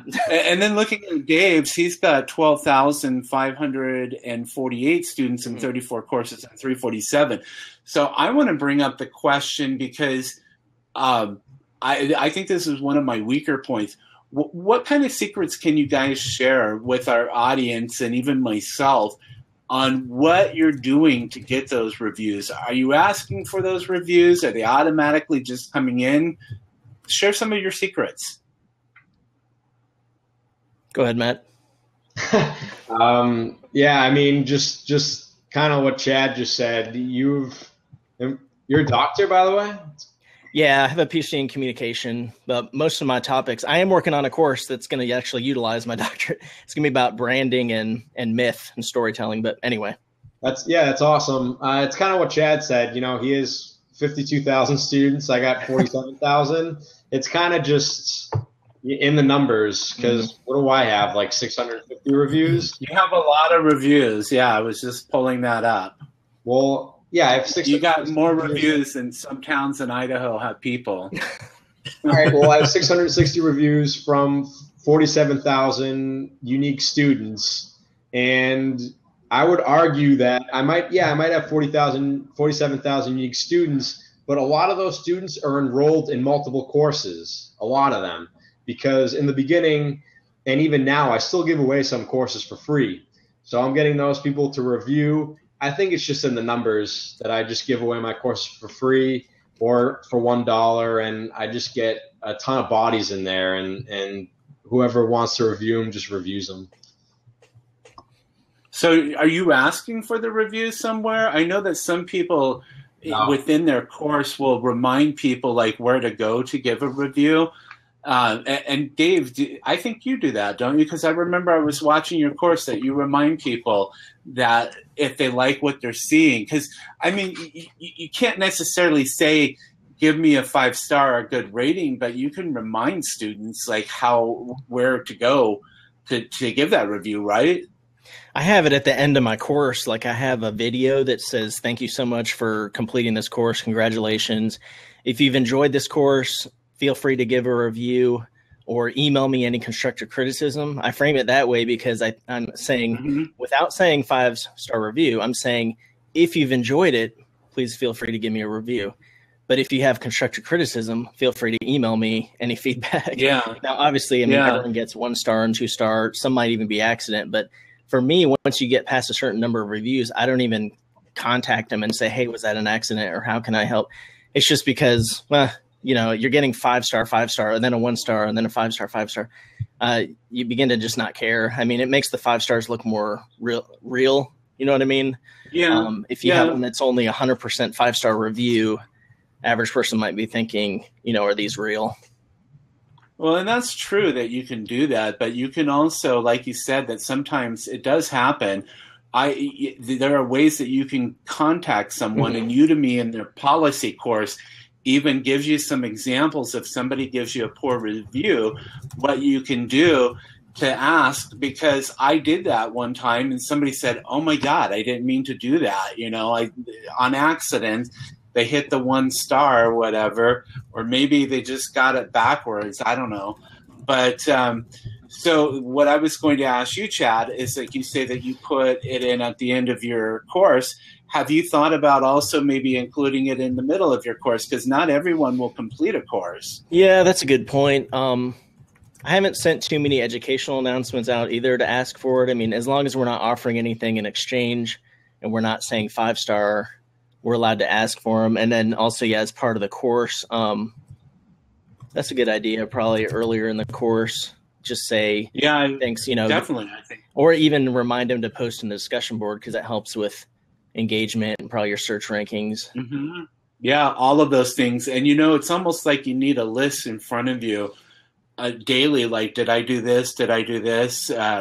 Like there was a discussion in the Udemy studio about somebody asking a discussion question that there's a glitch in Udemy right now, not sending out email to instructors when there's course discussion. And he said, well, since they changed that around with our dashboard for instructors, I actually get in the habit of just going in there every day and looking to see if there's like that number's changed from 0, so I can answer the questions in the discussion area of the course. But Dave, I know that I think that you do that earlier in your courses, that you remind people that they can give you a review, right?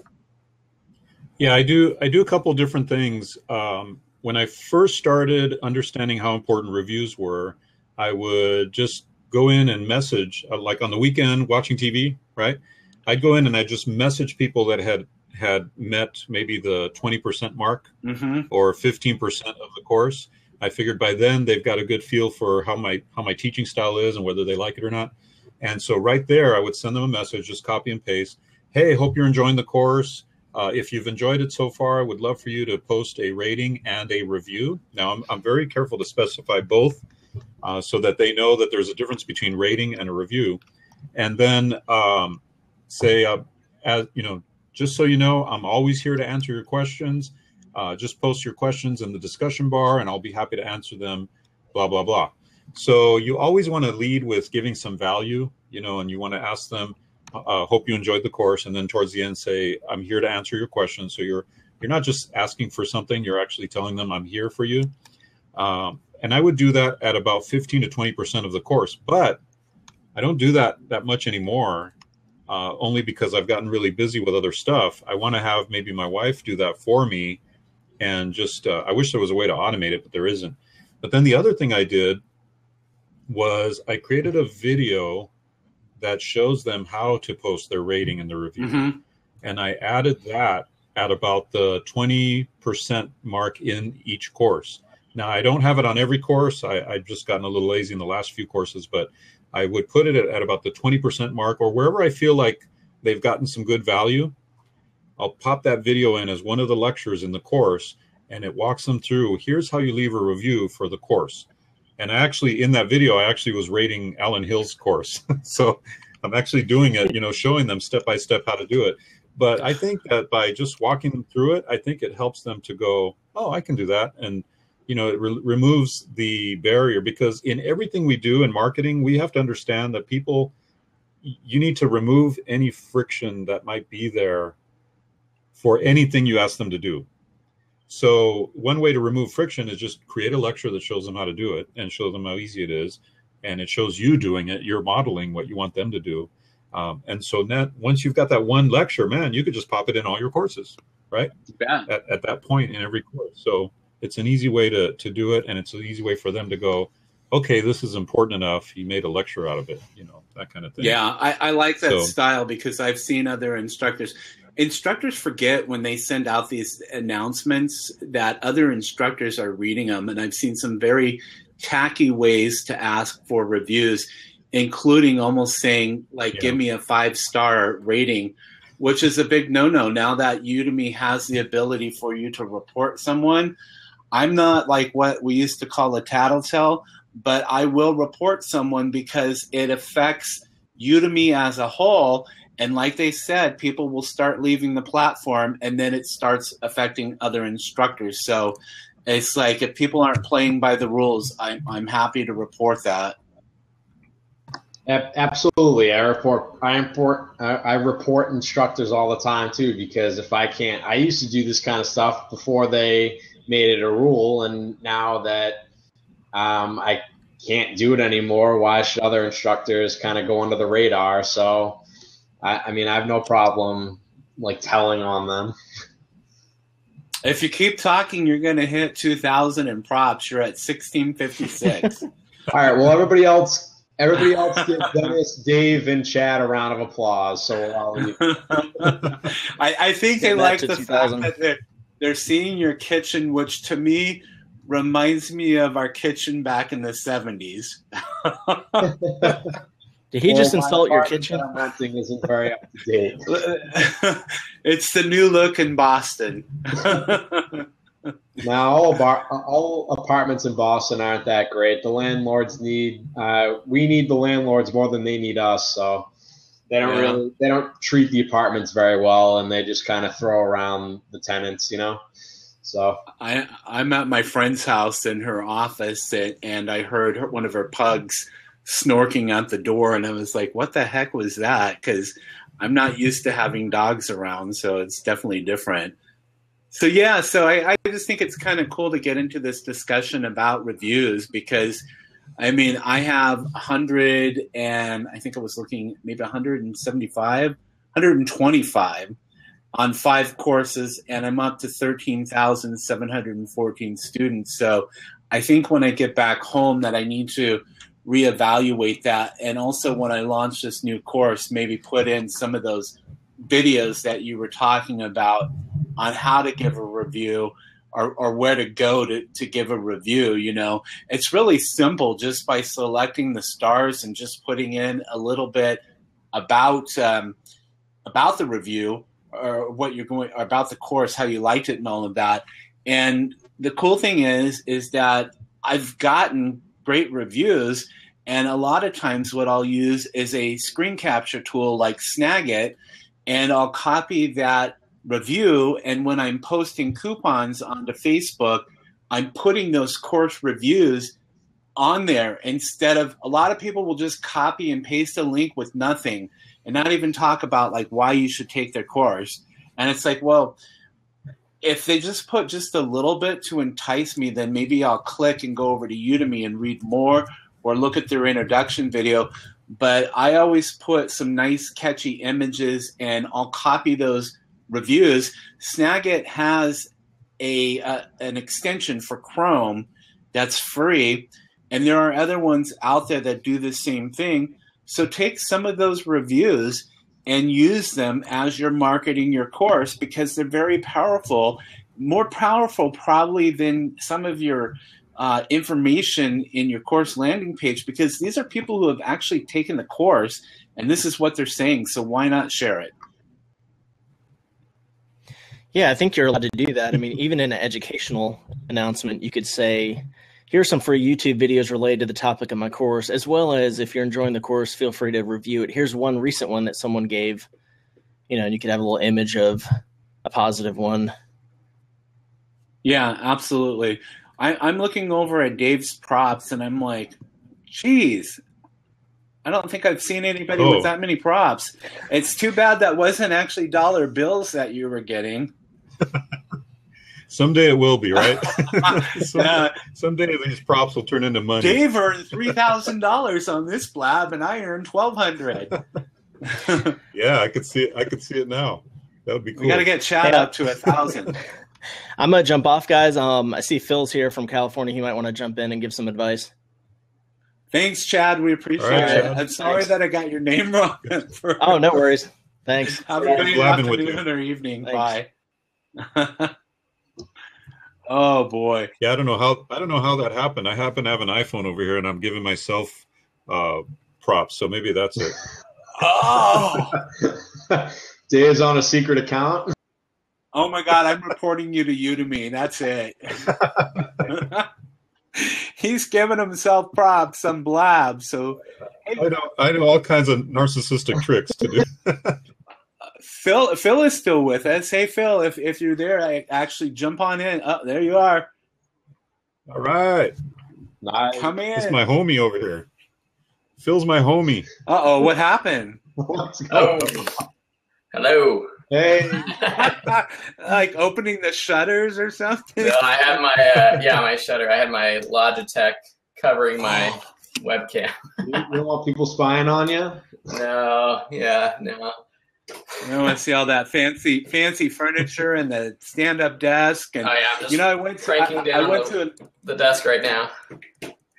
I saw that you can put like on a desk like the one that my friend has here, that they do have, you can just add it on top. So I went to an Office Max store here in Seattle, and they had no clue what I was talking about. And I said, come on, this is like the new thing. People are like standing up while they work. So that's what I want to do to my desk. Even when I got my stand-up desk, I went to Office Depot, and I was like, I saw they had one online, and I was like, I saw you had one online. Do you have them in the store? And they had no clue what I was talking about.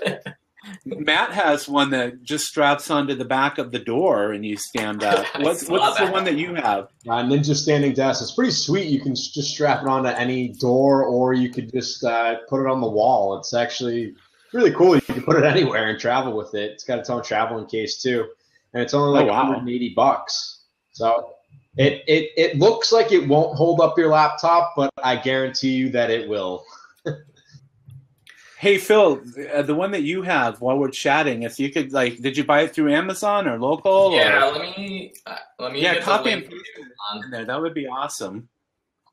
Because that's, one of the things that I have problems with is that, when you work from home, you really have to force yourself to get out. Matt and I talk about this, like just going out and taking a walk or something like that. Mm-hmm. And I've been guilty of not doing that. And so I'm kind of suffering from that, and I have to have some back surgery when I get back, but I really need to get a stand-up desk and start working like that, because I just think it's so much better for your health, instead of just sitting in a chair all day. Yeah, for sure. In the kitchen. Yeah. I just posted the link to the desk that I got. It's not cheap. It's like over $300. I think mine was actually almost $400 when I bought it, but that's still not bad. It's not bad for like a stand-up desk. Mine has the crank that goes up and down, which I think you really want, because I can sit at it, which I do. I go up and down all day long. I want an app for my mobile phone that makes it go up and down instead of a crank. Yeah. There is one actually at IKEA where you can press a button and it's electronic. Yeah. It's like $500, $600. Where's it at? IKEA. I didn't see that. I was at IKEA the other day. I ended up with some chocolate bars and some lingonberries. Oh, nice.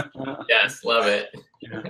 Yeah. Wow. I didn't see that. I bought I used to have a desk from IKEA years ago, and I think I just handed it off to somebody because it was so heavy. I said, I don't want to move with this thing, so take it. But $309 is not bad at all. When you consider if you're on medicines and stuff like that, some prescription medicines will cost you more than that for an entire year. So why not, Yep. I might put this on my credit card when we're done and have it shipped to Idaho. Dennis. No, Phil, I'm sorry. If you didn't want me to reveal how much you make on Udemy, I just figured that it would be a cool shout out. Yeah, no, thanks. That's totally great. I just finished September with 11,000, so 2 months in a row over 11,000. So it's been a crazy couple months. You buying that Tesla pretty soon? I wish. No, but actually literally saving up for a house with some of that money. So yeah. Awesome. Probably better. Yeah, That's great. That's crazy. If you moved to Idaho, you could afford that house right now. Yeah, I know. California is so expensive. I know. Wow, that's crazy. Yeah. Talk about a little bit about some of the courses, and maybe, I mean, we've been talking today about some marketing tips. We've been talking about how to get some, I was going to say refunds, some reviews, and just some other Udemy stuff. Why don't you share some of your wisdom? Wait. Sorry. I have a question for Phil, but I have a more specific one. So we've been talking a lot about course coupons too. Phil, do you give away course coupons? Because I don't know if you do and you're able to make 10,000 a month on Udemy. So because I just want to know whether giving away, see, for me, Udemy doesn't necessarily give me a lot of organic sales. So my reaction to that is to give away course coupons for whatever people will pay for them is my thing. So I'm wondering now that I've done this, if Udemy will support me even less. Yeah. Good question. So I have always been giving out coupons to my courses. I haven't had much success, and I don't do it often on like the other sites.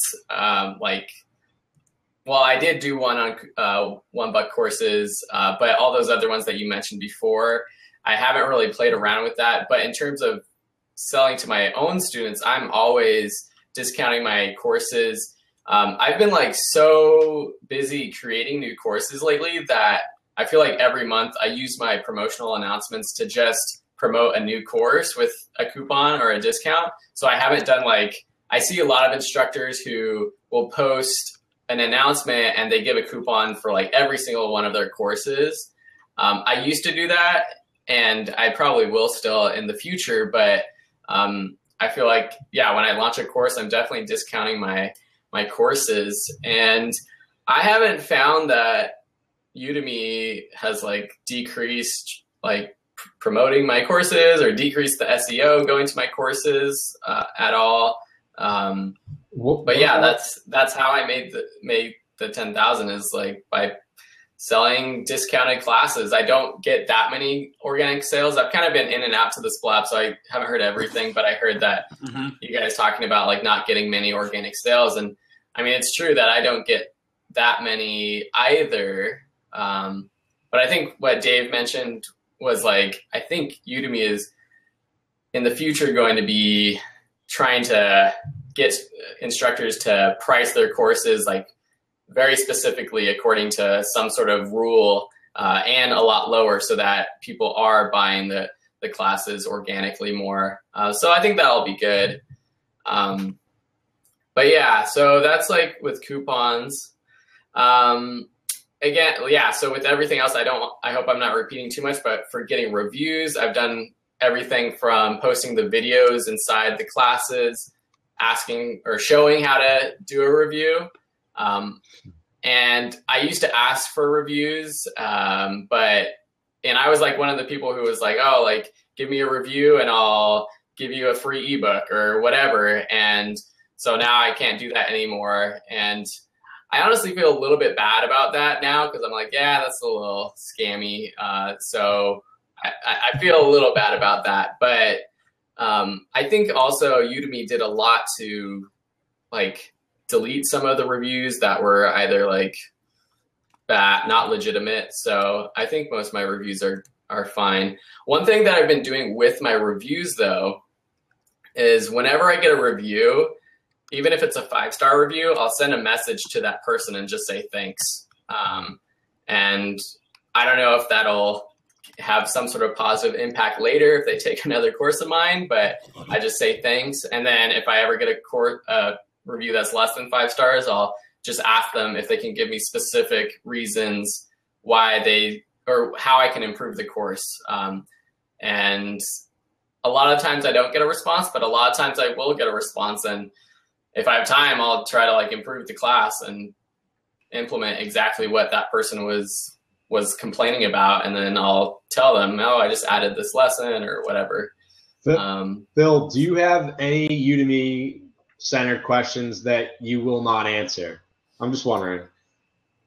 I don't think so. Okay, so what percentage of your income comes from your own promotions? Oh, okay. So like my sale, like my own coupon sales or whatever. Yeah, or just because I thought at least like $6,000 came from Udemy organic sales. Yeah. So let me just look at the numbers so I can tell you. Because I'm in your class, and that's what I thought I saw. Yeah. No, definitely some. Let me just look at the numbers. I know, like for last month, I think like when I made 13,000, 4,000 was about my own promotion. So a lot of it's coming from Udemy. Organic. And when you give away coupons, you're not giving away coupons, right? I'm not necessarily opposed to doing that. I think especially for my older classes that don't make that much money now. And that's something that when you guys were talking about coupons earlier, it inspired me to try to put those older courses that just aren't making any sales on the coupon sites. But for myself, I haven't discounted lower than $19 in a while. And so I've released a couple courses lately, and the last one I promoted at $19 and the one before I promoted at $29. And the $29 one made a lot more money. It might have to do with the topic, but I also think that when I'm promoting to my own students, I'll still get a lot of sales at the $29. So I don't know if I'm going to discount lower than 19 for my own promotions when I'm launching a new course anyways.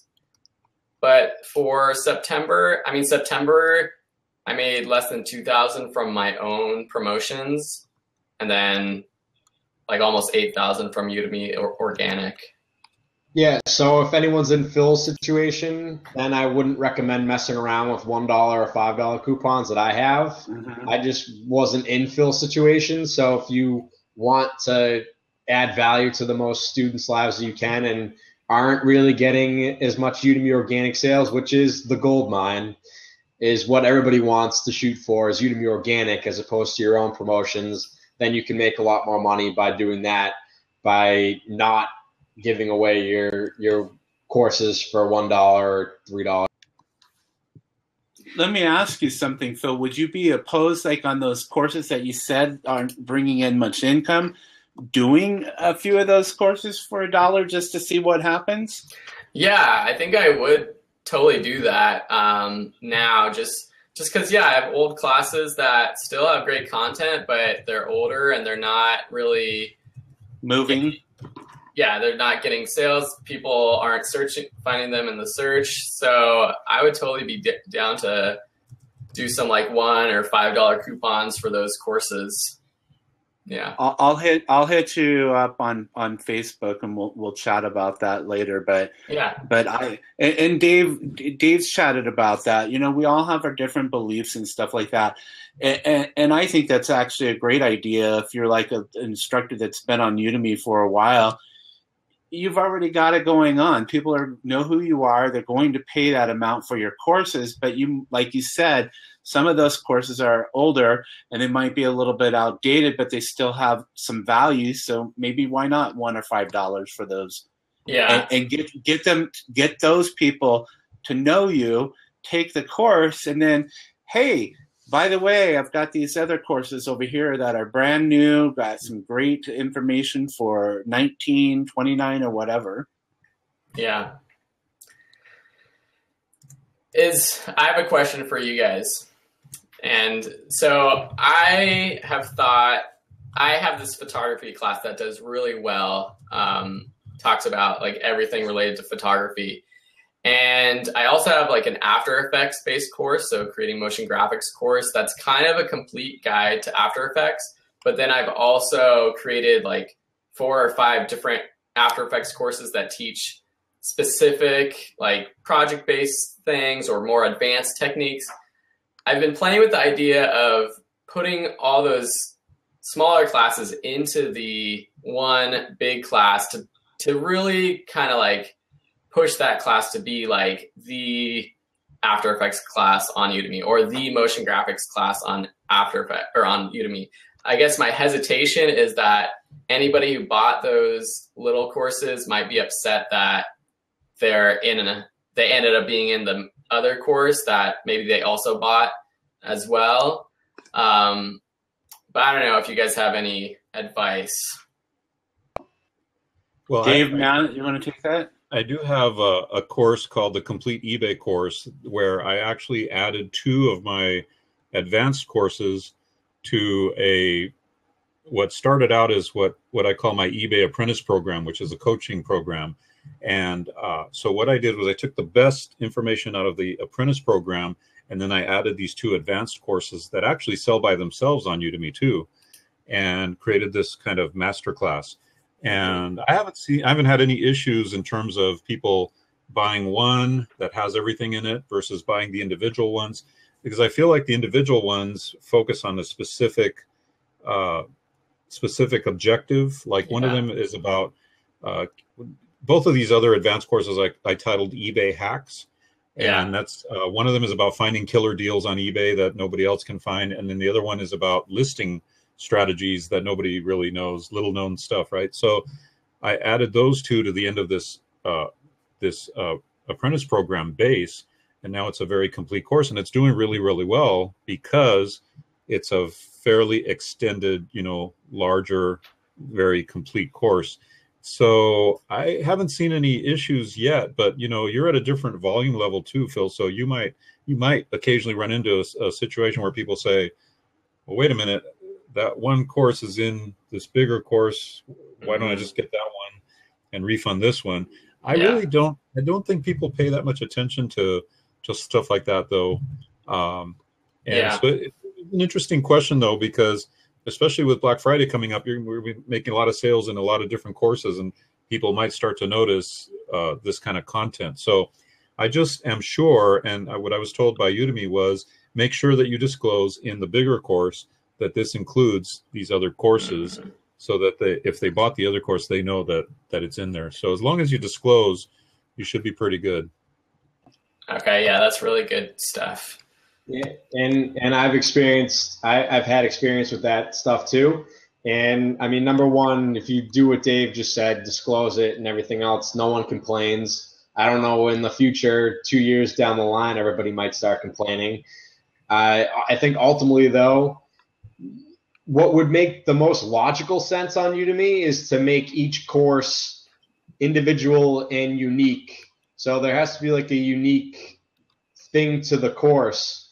So I think as opposed to you just making a complete course and selling the individual ones, because I don't know about you, but I'm sure most of your Udemy organic sales come from the $10, $15 or $19 price point, whether that be your individual courses that you're selling or this new complete course that you're going to want to sell.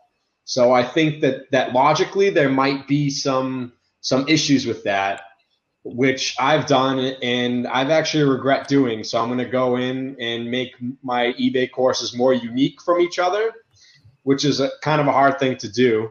But if I would have to do it all over again, I would just make each course unique from each other and not have the same.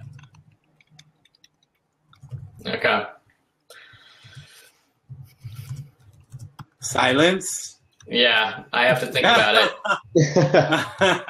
I'm like, not Dennis. Dave, would you have any issue with revealing any PG Udemy rated related? I just won't stray into the R ratings. I mean, I still have kids at home, so I'm sorry. The same questions that Phil had to answer with his income, with the percentage. I don't know if you'd have any problem revealing how much you make, but at least the percentage of what Udemy organic sales you get as opposed to your Udemy promotions. So I don't want to make. Let me see. I can give you percentages. I'm just weird that way. It's funny because I came off an infomercial where everything was so wide open. I was just exposed to the world, right? But now, and that wasn't my my show per se. It was owned by a production company. So now that I'm on my own, it's like I'm more private. I don't know what it is. I don't know. It's weird. And maybe it's just me trying to get away from that whole thing of feeling so overexposed or whatever. But I'm in the wrong thing here. I'm supposed to do a revenue report. And if anyone wants an eBay course, Dave has more experience than me on eBay. We both sell eBay courses, but I will admit that Dave has a lot more experience as opposed to the years. I sold baseball cards. I know Dave in the early days sold Hot Wheels. I know he has stories selling Hot Wheel cars and stuff like that. So for my used items, Dave taught me how to sell used items off of eBay. I need to do that when I get home. I need to do eBay when I get home. Well, I don't know. Good luck selling CDs, but so I'll take Dave's course on that then. Make sure you take the complete eBay course. Okay. That is the best one though. But no, I was looking at my organic versus promotions. And it's interesting. It's looking like my promotions and organic are about 50-50 all the way across. I mean, there are variations where sometimes, especially this last month, I don't know what it was, but September, man, it was horrible on my promotions. I was just not getting traction on my emails that went out to my Udemy students. I don't know if anybody else was experiencing that. And I was thinking, man, what happened? Am I losing my marketing mojo? Or, I'm usually really good at these emails. And I mean, I send out emails to my own email list constantly, right? So I'm on top of that. But for some reason, I just was not getting the same kind of response from my Udemy students. So it varies, but it looks like if I were to look at a long range of about a year, it looks like they're about 50% organic, 50% my own promotions. And I would love to get that organic much higher because I think that's where the money is. But anybody else experiencing like low response rates to your promotional emails this last month? Yeah, you know what? I was just looking at, since we're talking about this, I was bringing up my best month for May just to kind of share my data that I have. Organic, this was my best month on Udemy, and at that time I had a total of 4 courses and 1 free course back in May, and I earned a total of $1,215.90, and Udemy Organic was $695, and then promotions was $377.45, and then affiliate marketing next, and then the ad programs, and then a little bit of refunds. I typically don't have refunds. I was on Udemy for many, many months before I had my first refund. But I think I had put these numbers are into a graph at one point just for the marketing course because some people had asked, but I haven't looked at it recently.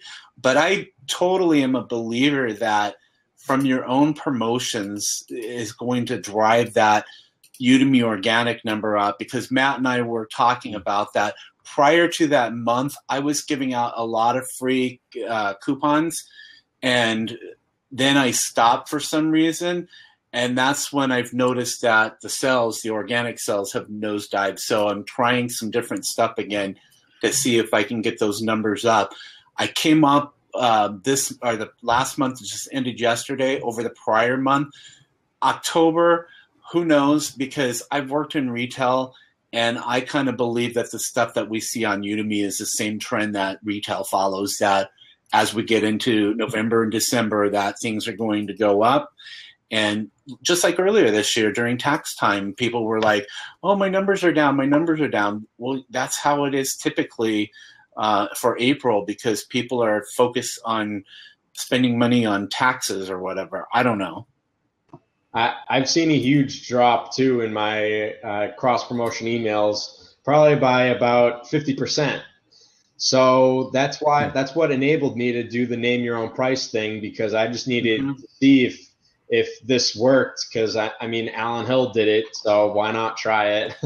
And I saw a 75% increase from the bottom. So after that 50% decrease, I saw a 75% increase. So I'm not quite back to where I used to be, but I think it's on the right track. So I think I would try giving away the name your own price, doing a $2 coupon for me the next time, $2 coupon, $3 coupon, $5 coupon, and $9 coupon. So I think maybe I'd be able to even make more money than I used to do it. That just works for me because I give away still so much free content, and I just get so many free leads. This past month, 7,500 new students enrolled in my courses. So wow. I'm able to just I've noticed that they won't necessarily pay the $10 for it. So I'm like, why not? I'll try to get, $1 or $2 or $3 from them. And it adds up. From the last time I made almost $175. So that's the total amount of students from paid and free. The 7,500 students, I got free enrollments, and then what I mean by I got $175, I cross promoted it from one of my 14 courses. And I sent out this name your own price thing for one of the courses. And I used to get $200 an email from one course, but it declined to like $100. And then I got $175 now from the name your own price. So that, if that's what I mean. Where did you promote the name your own price? Did you promote it anywhere else besides your cross promotions? Nowhere else besides my cross promotions. Wait, you cut out. I'm sorry. Go ahead. Nowhere else besides my cross promotions. Okay, so I'm looking at my redemptions because we had talked at the same time when you were talking about going with this free stuff, and I put some stuff out on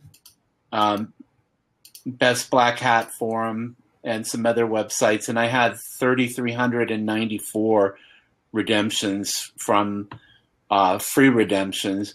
And I earned $448.40 last month. So, and that was maybe $60 or more than the prior month. So I'm adding a new course here this week, so it'll be interesting to see what happens. We've talked about with the free courses that not everyone is going to complete the free course. Not everyone is going to take more of your courses, but I don't think it hurts. There's going to be a certain percentage of those people who are going to possibly leave a review, and a certain percentage of those people that are going to convert to paying students. So it's like, I don't care, like when people like talk about like people stealing their courses and stuff like that.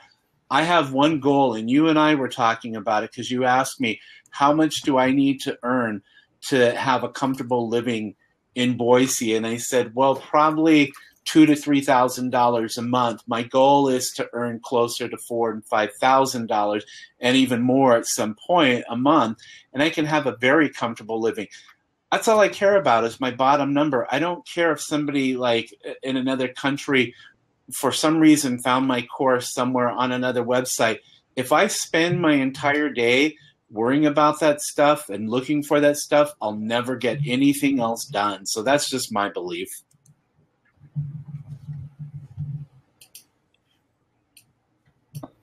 Did we hear Yeah, we heard you. I don't know, just off. Can we have crickets or something It was just so profound. Man, I'm gonna have to edit that moment of silence out on YouTube or something. No, you won't. Oh my gosh. That's great. That standard of living in Boise, it's very tempting to want to move somewhere else other than Southern California because, I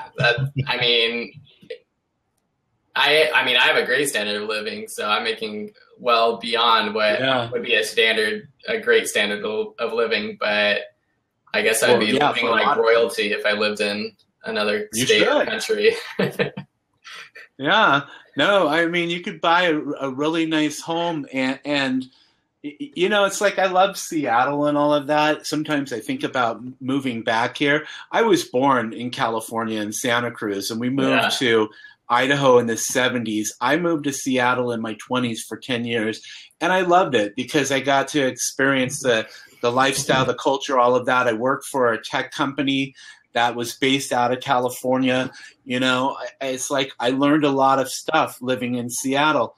but I like the fact that when I go back home that I get 4 seasons, that I get snow in the winter, I get the nice springs, the hot summer, and I get everything else that you can get anywhere. The restaurants, the shopping, skiing, camping, all of that kind of stuff.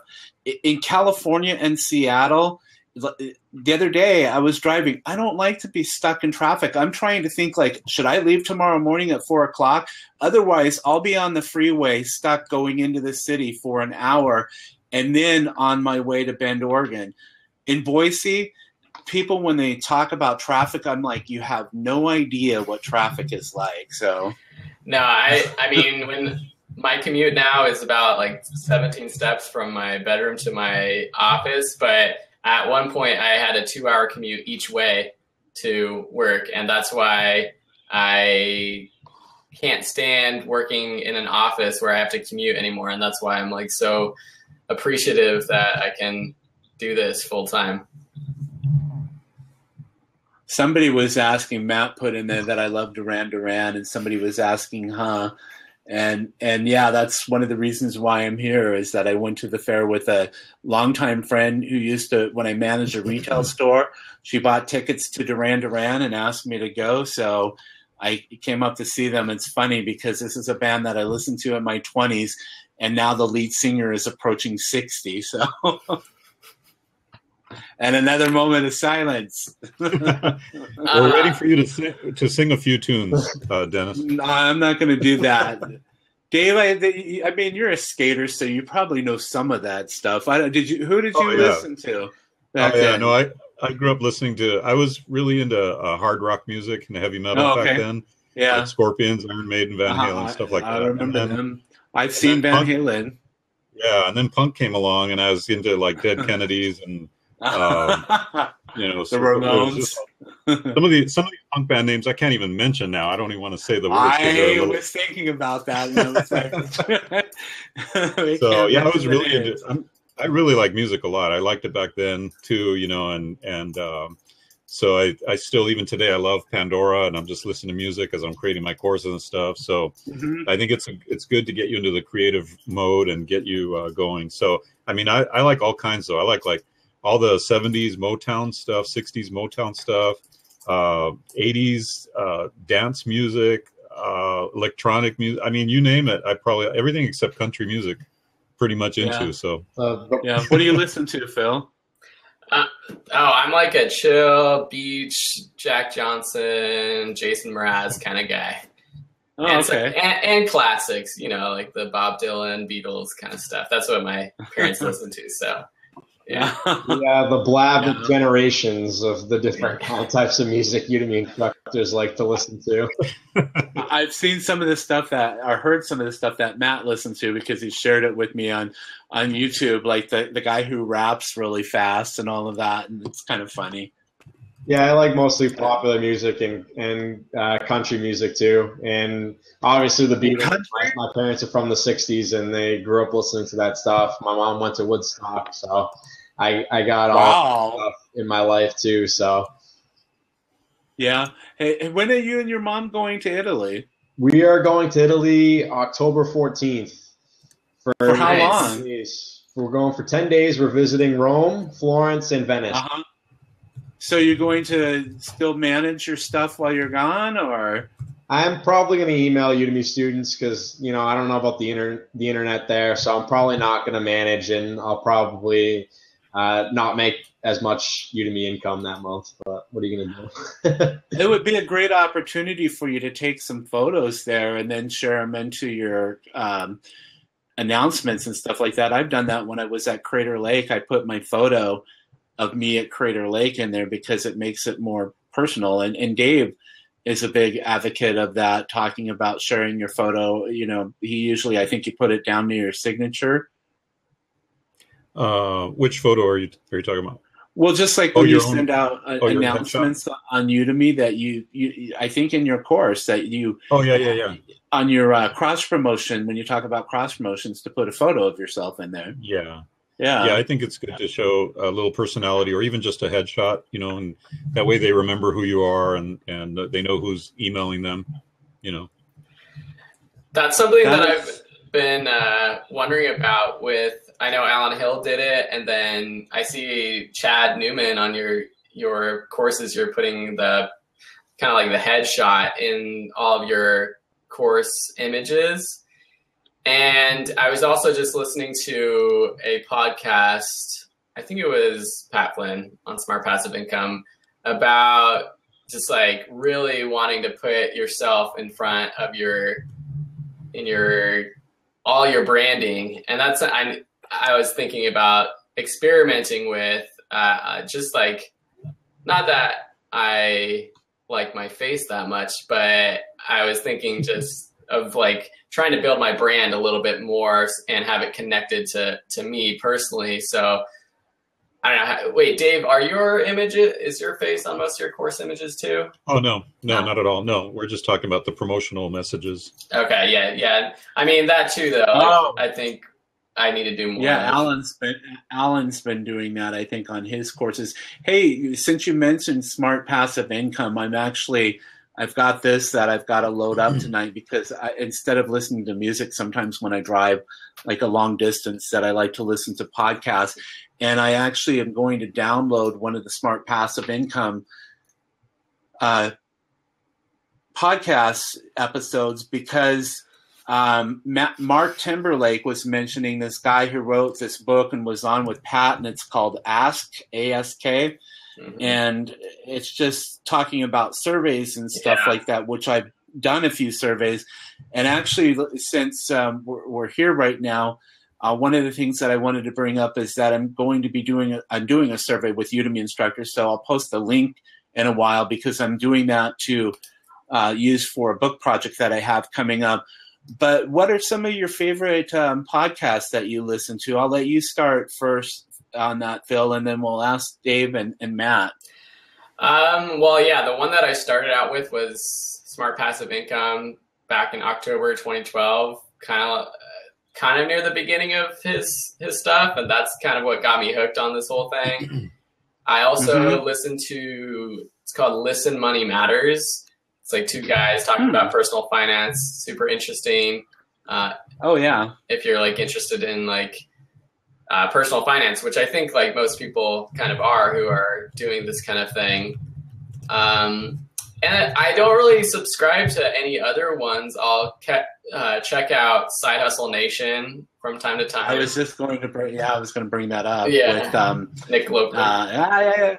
Yeah, and he used to live here in Seattle too, so I've listened to his stuff for a while, and he's got a few books out, and he's got some Udemy courses. So on that, I was going to bring up that link, but yeah, that when you were talking about that, actually gave me an idea that listening to podcasts could actually be a great way to come up with content for Udemy courses, actually. Mm-hmm.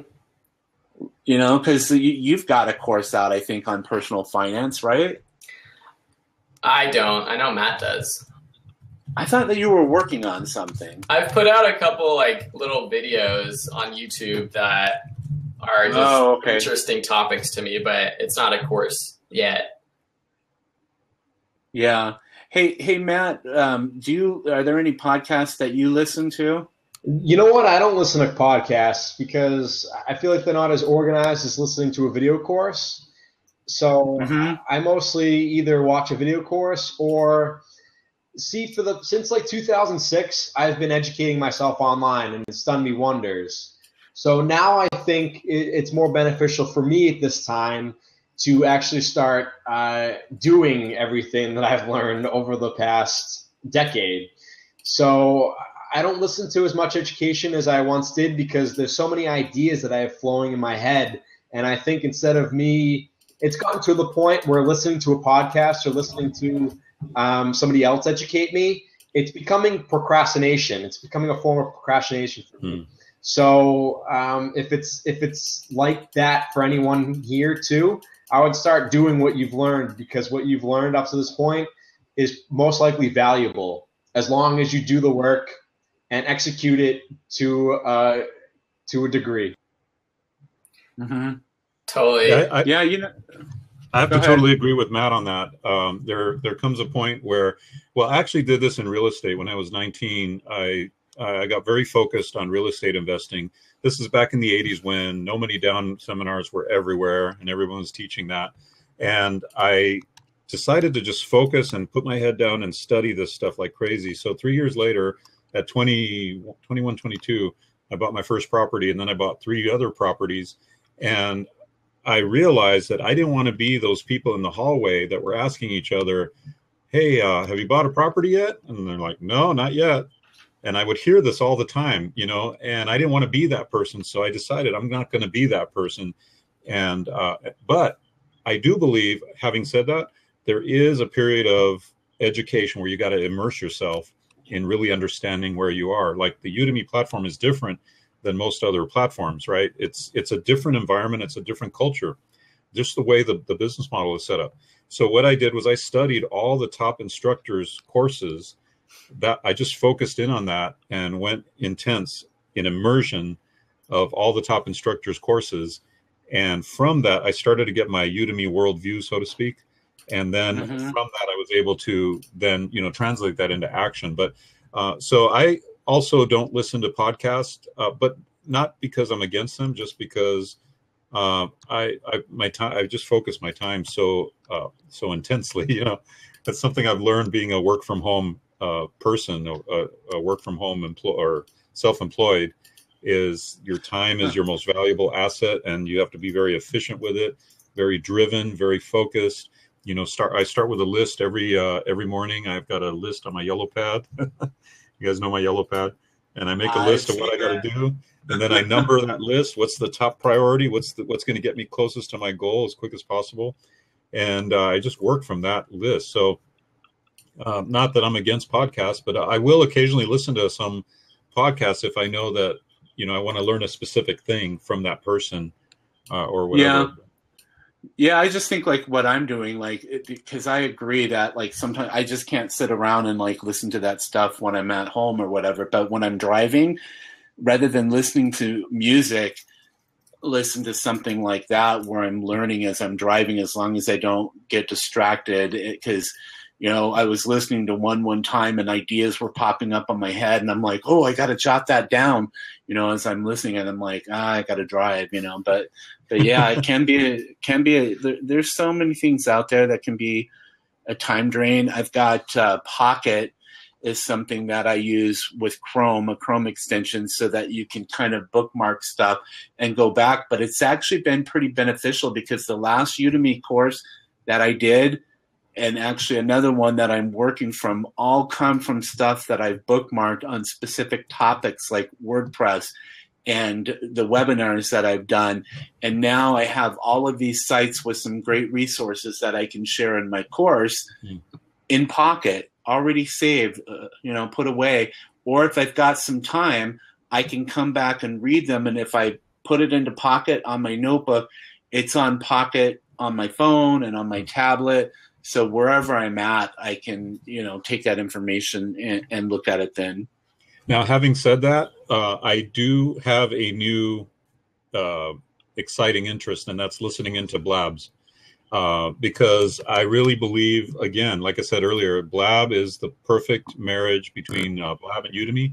That's like a marriage made in heaven. And I don't think we've even begun to explore the way that we can turn Blabs into Udemy income. But I have been listening to a lot of different, even Blabs that I wouldn't normally listen to, just to kind of see what people are doing with Blab as a new medium, because it's a live streaming platform, it's a social media site, it's a lot of different things, but how can we use this to market? That's really my biggest question. So I've got my own ideas, of course, but I want to see what everyone else is doing, and there's no better way to do it than just tune in to people's Blabs and see what they're doing and see how they're potentially monetizing or building their brand with it.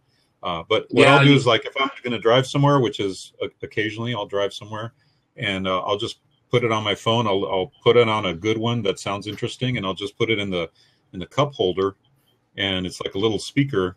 You know, I don't watch it while I'm driving, of course, but you know, I'll just listen to it like a talk show, and it's pretty cool that way. You know, it's not a time waster. You're listening to it while you're doing something else anyway, and but you're getting some decent, interesting information about this new world called Blab. Listening to Blab while you drive, like listening to a Blab while you drive. Yeah. Yeah, I could do that because I have a new car stereo. I mean, if I wanted to, I can stream through Bluetooth. Well, that's another idea. The Blabs. Yeah. Well, no, it actually, now that you're talking, because I take, like, we know that Blab, like if you've done a Blab, what it does is right away after you're done, within probably less than an hour's time, Blab is giving you embed code.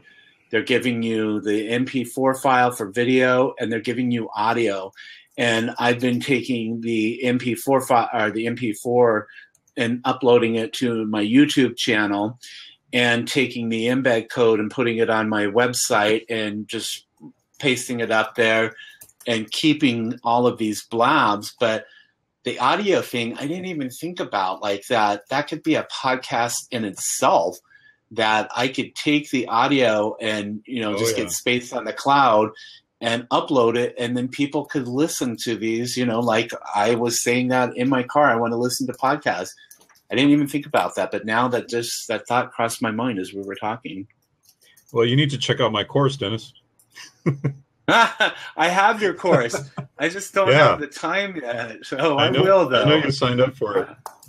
I started. I know.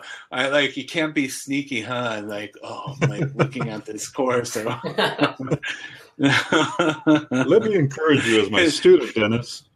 Take that course. No, because what you were saying is that you immerse yourself in these other courses and all of that.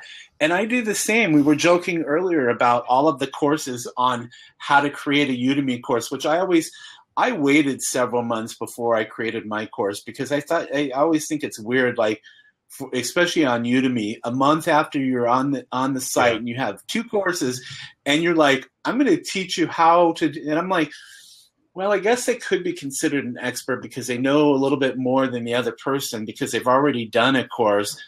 But it's like, I mean, really? I mean, I can see like somebody like Alan Hill or yourself or Matt and Phil, who have been around a little bit longer, teaching something like that. But somebody like, I just released my first course, and my second course is now how to build a Udemy course, So yeah, I could see that. I think Blab adds the most value to the students. So what Dave was saying earlier, you can send your students on Udemy an educational announcement saying, hey, I'm having a Q&A, so you guys can just literally hop in on the Blab.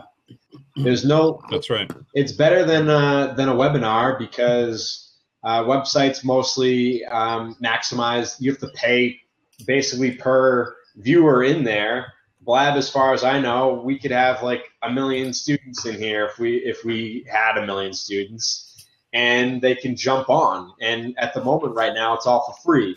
So that's probably the most powerful way to market it, is getting people to get to know you more, add value to the students' lives, and then through Udemy sending a promotional announcement, they'd be more likely to pay money for it there. That to me is the best game plan for Blab that I've discovered. Yeah, that, and the fact that you create all this content, right? Like Dennis was saying, you could upload the audio to a podcast site. You could upload the video to YouTube. I did an interview with Phil the other day, or actually a few weeks ago. And what I did was I chopped up the interview into, like, because there were some awesome insights that Phil gave me in this interview. And I'm not just selling this, I really learned some great stuff out of it. And I took those snippets and I uploaded the individual topics up to YouTube, and they might be like 2-minute, 5-minute videos. But man, if you do a Blab that lasts an hour and a half, even 2 hours, you probably have 8 to 10 YouTube videos in that Blab that you could just pull out and upload to YouTube. And that's content that's driving traffic back to you, plus building your brand, building your reach. So this thing is like I call it a content bomb that you can create from one Blab that allows you to create content that drives traffic back. It's amazing. You could, if you wanted to, you could transcribe some of those snippets once you've pulled them out, have somebody on Fiverr transcribe them for you, and put those as articles on your website. And so now you've got video content, audio content, text content. And not to mention the entire video, the entire interview can be one video itself. So there's so many ways to use and repurpose the content that you make on a blab. And also, I don't know if you guys get these emails, but I get a lot of emails where people are opening up their own education website. I have no idea who they are. I have no idea who they're capable of. And for me, instead of me going through the trouble to listing my content on these websites, I have compiled a Google Drive, and I have organized my courses in this drive. So I'm like, here you go. I'll set up an account with you guys. You guys list my content on these websites. So I know when Curious.com was more new and weren't monetizing, they did this for me. And it was like, because all these different education platforms, they have their own format of how to upload courses. It's not just like with Udemy, you have sections and then your lectures. Like Curious wanted me to do quiz questions. They just had like a different ideology to how to prepare the courses. So I had them list all of my content on there. And to this date, I've made $700 for doing no work and just using existing content. So using Dave's ideology, literally just list your content anywhere is what I do as well. And have the people who come to you list your courses for you on all of these platforms, because you have no idea if you're going to make $0 or if you're going to make thousands of dollars from these websites. I'm sure the first few people who wanted to list their courses on Udemy had no clue what Udemy was going to become 3 years later. Yeah, that's good. For me, the other sites that I've made money on are Adobe Know-How and Skillfeed and Skillshare. Sad that Skillfeed is gone now. But are there any other sites that any of you have actually made money on, even like $10, $100? Curious.com I've made all right, so they just started to monetize their website more. So since they've done that, I've been able to make $350 a month, and they don't even have an instructor portal. So they just send me a check. I can't even do anything. Sometimes I get some questions. So literally I just go on there once a month, and I've used none of my time to do that. Curious.com, I'll just list it. And then Skillshare, I know that instructors have had more success with than even Skillfeed. But yeah, I mean, Skillfeed leaving, that lost me $2,000 a year, which kind of sucks. But what are you going to do? Wow. That's crazy. So you need to make it up somewhere else now, right? Yeah. I mean, I lost Alan Hill $12,000, so. Wow, he's going to have to take down all of those televisions in his war room that he was showing off. Have you ever seen his office? We've talked about his office. It's crazy. Has anyone seen he's got like his stock market? His Udemy promotional video where I think he's having this video at his house, and it looks like a military compound. I know. Is that his house? Wait, which video is this? I want to check it out. It's on his Udemy course, how I make $1,000 a day. And I don't know if he's updated it or not, but as of like 6 months ago, he had a video where at the end of it, he's like, oh, and by the way, I own this place. Hey, my friend is about ready to mow the lawn, so I'm not sure if I'll get background noise or not from the lawnmower. I just wanted to let you know. So I guess the lawn grows here in Seattle too. So anyway, oh boy, we've been at this, what now, like 3 hours? Man, Alan lives in a palace. And Eileen was like asking who we're talking. We're talking about you and your expensive home in Philadelphia, right? I think is where you live. God, I know so many people now around the country and around the world. It's like, I know like Dave and Phil are in the LA area. Yeah, see, I got it right. And Matt's over in Boston, and me, the chalet. Send a photo. How far away do you, Phil and Dave, live from each other? Like 5 minutes. Yeah, literally I mean, 5 minutes. typically when you ask someone from LA, like, oh, you live in LA, and it's like 4 hours away, but we live like 5 minutes away from each other. And you guys hung out yet or no? Yeah, we met up once for coffee a few weeks ago. Yeah. Cool. Yep. That's cool. I met up with a couple of Udemy instructors up here for coffee on Monday. It's really weird when you think about, I mean, it's not as large as LA or New York or Boston, but still in the Seattle area, there's so many people, and I can only get 2 other Udemy instructors to meet up for coffee. And I think that we probably have the same amount in Boise. I just haven't met them yet because I live about 30 minutes away, which, I mean, really isn't that far, but I just don't get over to Boise all the time. There's a Udemy instructor in Portland who's from Boise, and him and I have met for coffee in Boise because he comes back to visit. And I still haven't been able to meet up in Portland, but I'm actually, I don't know if Barbara's still here with us, but Barbara's down in the Bend area, and she watches our blabs. And her and I are meeting up for lunch on Saturday in the Bend area, which is kind of cool. Yeah, I would love to. Well, it was so great meeting with Dave, and I would love to like find a few more instructors in our area that we could like meet up with every month or something. Don't they have a meetup for the LA area yet? I don't think they did. I just looked today, and I don't think they did. So maybe I just have to do it next time. Yeah, I couldn't do it.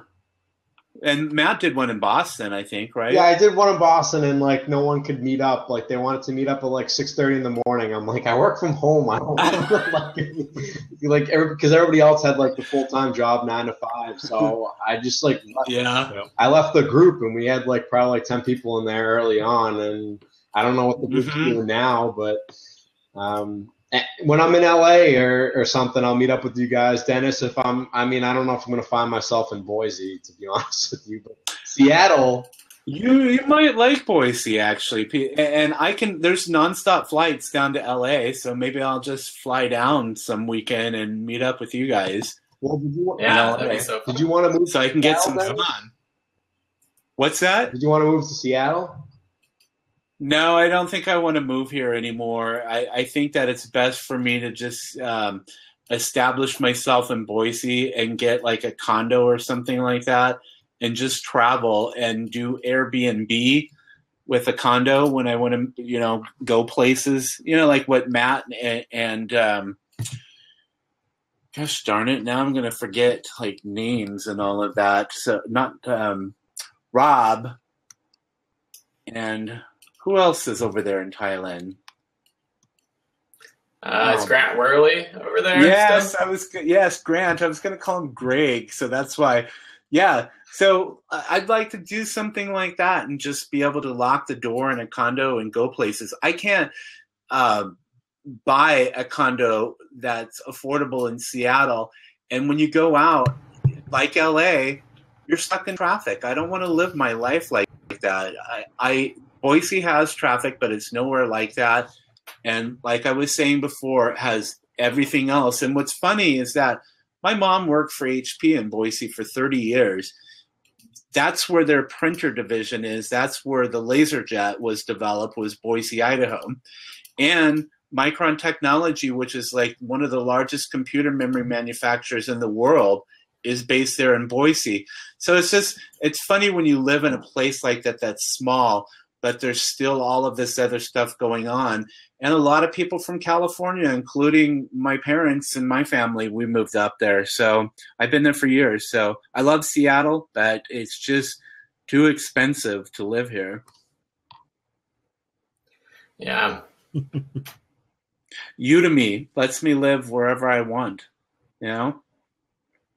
go anywhere. And if you live in a crowded area like LA, I mean, you work your own hours, so you work around the traffic. You know what I mean? So, true. I mean, there's days I don't get out of the house, and I go, "Wow, I didn't get out of the house today," because I'm so focused on creating something new or marketing or whatever. It's a little crazy. But that's why when I go skateboarding, that's I know, and see, at least you get some physical activity, because I think that's one of my struggles, is getting out to have the physical activity. and even getting out of the house. And that's like why I like to go to like a Starbucks or a local coffee shop or whatever with my laptop, just to have some social interaction rather than staying in the house all the time. We've got this place called The Village at Meridian that has fountains like the Bellagio Hotel in LA. And I love going out there on a summer day when it's warm in the morning and watching the fountain, watching people having coffee, and working on a Udemy course or a book. And speaking of books, by the way, Phil had posted a link to his book on Udemy course creation earlier. Phil, if you could post that again in case people have missed that. And Matt, I know that Matt had something before with some stuff in it. And Dave, feel free to share that with the people who are with us right now. They might be interested in, like what you have to offer. And I like to be able to facilitate that when I'm doing a blab. Yeah, and so my link was actually to a course, and there's a ton of other kind of write Amazon Kindle books, promote on Amazon, but it's just my version. But I have 3 of my classes that I turned into books on Amazon, so I make some money on Amazon from them, and then some of them I have like a coupon to my course in the book, so I get new students straight from Amazon. So yeah, let me type that. Talk a little bit about the process in doing that, because I've written a book, but it wasn't specifically based on a course. I'd like to actually turn the book into a course, and some people turn the course into a book. So maybe talk a little bit about the process for those that are curious about that. Yeah, so I've turned 3 of my courses into books, and they've all kind of been different routes. One of them was I had my teaching online course, and I had someone transcribe my course from Udemy into a transcript, and then I had someone edit it for me, and then I went in and edited their edit. And so that was like a lot of work, but that's my most popular book. Another one, for my class, I had done basically like full scripts for that class for all the lessons. And so I just turned each of those lessons into a chapter for the book. And then for the other one, I had like just the outline. So afterwards, I kind of just filled in the outline with text. So I think if you are creating courses, like hopefully you're outlining your lessons and not just kind of going with the topic and just going at it. I think it'll be beneficial for your course in the first place. But if you're writing out your outline or even scripting it out, it's easy to just turn it into a Word document that's 50 to 100 pages. And then with Amazon, with the Kindle marketplace, you can literally just upload a Word document and they convert it to a Kindle book for you. And yeah, I did that with 3 books, and it's averaging about like $100 or $200 a month for all 3 of them on Amazon. So yeah, it's been cool. Yeah, and you can use services like Fiverr for that kind of stuff to have people either design you a book cover, transcribe the book. I mean, there's all kinds of ways that you can get help. And Matt's done that, I think, with his courses, had somebody do that into books, right? Well, no, actually what I did, I feel like I don't make enough money for me to have virtual assistants yet. So what I did, I like to find ways that I can make money with very, very little money up front. So what's a great thing, if you don't have a script for your course like Phil does, if you're just talking and then you edit out all the bad stuff in the audio like I do, YouTube actually does a pretty good job transcribing your course for you. So I literally just upload all my lectures to YouTube and then just click a button and they'll literally do a pretty good job transcribing it. And then I would do the edits for that. But I think I'll show you a video, whoever just said that, how do you do that? But YouTube does do some transcribing for you.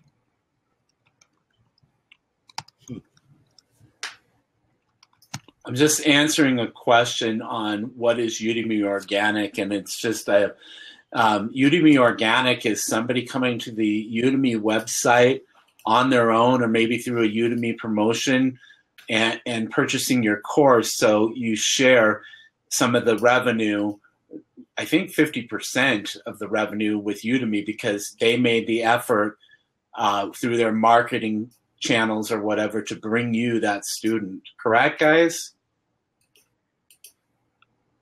Yes? Yeah.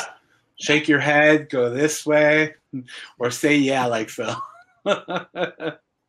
And let's see, somebody had asked earlier, can you mention your own website within a Udemy course? You can certainly do that in the bonus lecture, and I think some even put it on their PowerPoint slides, and that's okay, right? Yeah, I think so. As of now. Matt's responding to people. I'm trying to get work done while we blab. Sorry, what was the question? Oh, that's okay. What's that, Dave? What was the question? I'm just staring blankly into space. We're probably getting tired now. I'm just like, okay, what should I have for dinner? Should I have teriyaki again one last time, or should I just eat healthy? I think I want teriyaki for dinner. I was just looking through some of these questions. We look tired. Yeah, like when you do this for this many hours, I do get tired, and I get to get up early tomorrow and drive for 7 hours. So, and then I've got, what's that? I said have fun. and yeah, I don't even have cruise control. I think, do we all look tired because we're looking down and answering questions?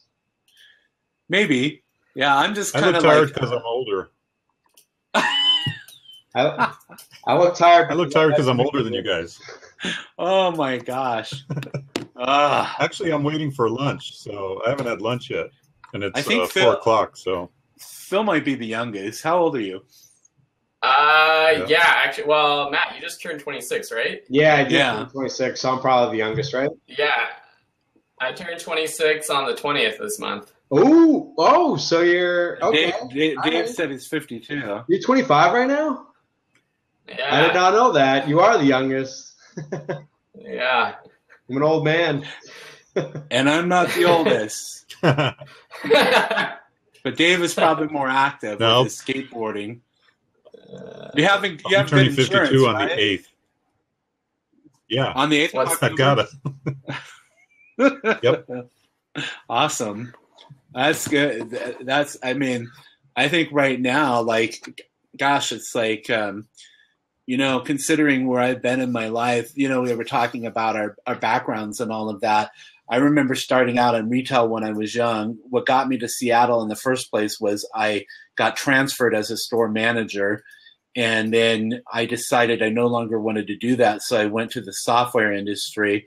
And then I found out with my coding skills at the time that I could get paid more, because I was asking friends in the area what they made, and they were talking like back in the 90s, $80,000 or whatever. And I'm like, really? I'm only getting paid $13 an hour. And so I left and named my own salary. Matter of fact, the guy who was my boss at that time, it was a wireless phone retailer. I met up with him and his wife for dinner the other night, and I haven't seen them in years. And he does applications, smartphone applications now and all of that. But then when the .com industry collapsed and all of these people were getting laid off in Seattle, that's how I ended up back in Boise. And it was call center jobs, because that's a lot of those there. And I finally said, no more of this stuff. And then I went to school for a while and then went back into call centers as a supervisor. And then something happened, and then some temporary work. And we know what the economy did a few years ago. But I'm so glad that all of the stuff that I've learned in the past has led me to where I'm at right now, including writing a book on social media and then discovering Udemy. And I was thinking about how I discovered it, and I met a friend of mine. Her name is Connie Brentford, and she's an author, and her husband traveled the world writing books. She's originally from Idaho, where she raised her children, but she started traveling, her and her husband, from the income that they earned from their books. Well, she was in Boise a few weeks ago, and now they're on the way. They're in Hong Kong is where they're living for a year, and she invited me to come over there. But she has one course on Twitter or on Udemy for authors, and so I believe that she was where I found Udemy, and because I had created an online course, and I started thinking, wow, I can do this, and I don't have to make this effort to go out and market this on my own. Here's a platform already. And then I started going into the studio and the faculty lounge and learning about these people who are making a lot of money, and thought, I wonder if this is it. I wonder if this is like what I was meant to do. And I love doing this. I love connecting with people like Matt, Dave, and Phil, because I learn a lot from the other people, and I take my experience and do these blabs and webinars and courses and books, and being able to travel, go here from Seattle to Bend to back to Boise, spend the winter in Boise, and then start traveling again next year. That is awesome. And Matt is I'm gonna bail out. Yeah. I think it's a good time, like and if we didn't get to your question, we apologize. But again, hopefully, I'll talk to Matt, because Matt and I do this every Thursday, and as long as he is there on the camera, I think maybe the cat or something happened. But thank you, everybody, for attending today. Thank you, Dave. I really appreciate it. Thank you, Phil, for jumping in and joining us and giving us some great information. So I'll chat with you both offline, and then have a great evening. And thanks, everybody. And look for the replay shortly. And that's it. Take care. Have a great day. Bye, guys. Thank you, guys.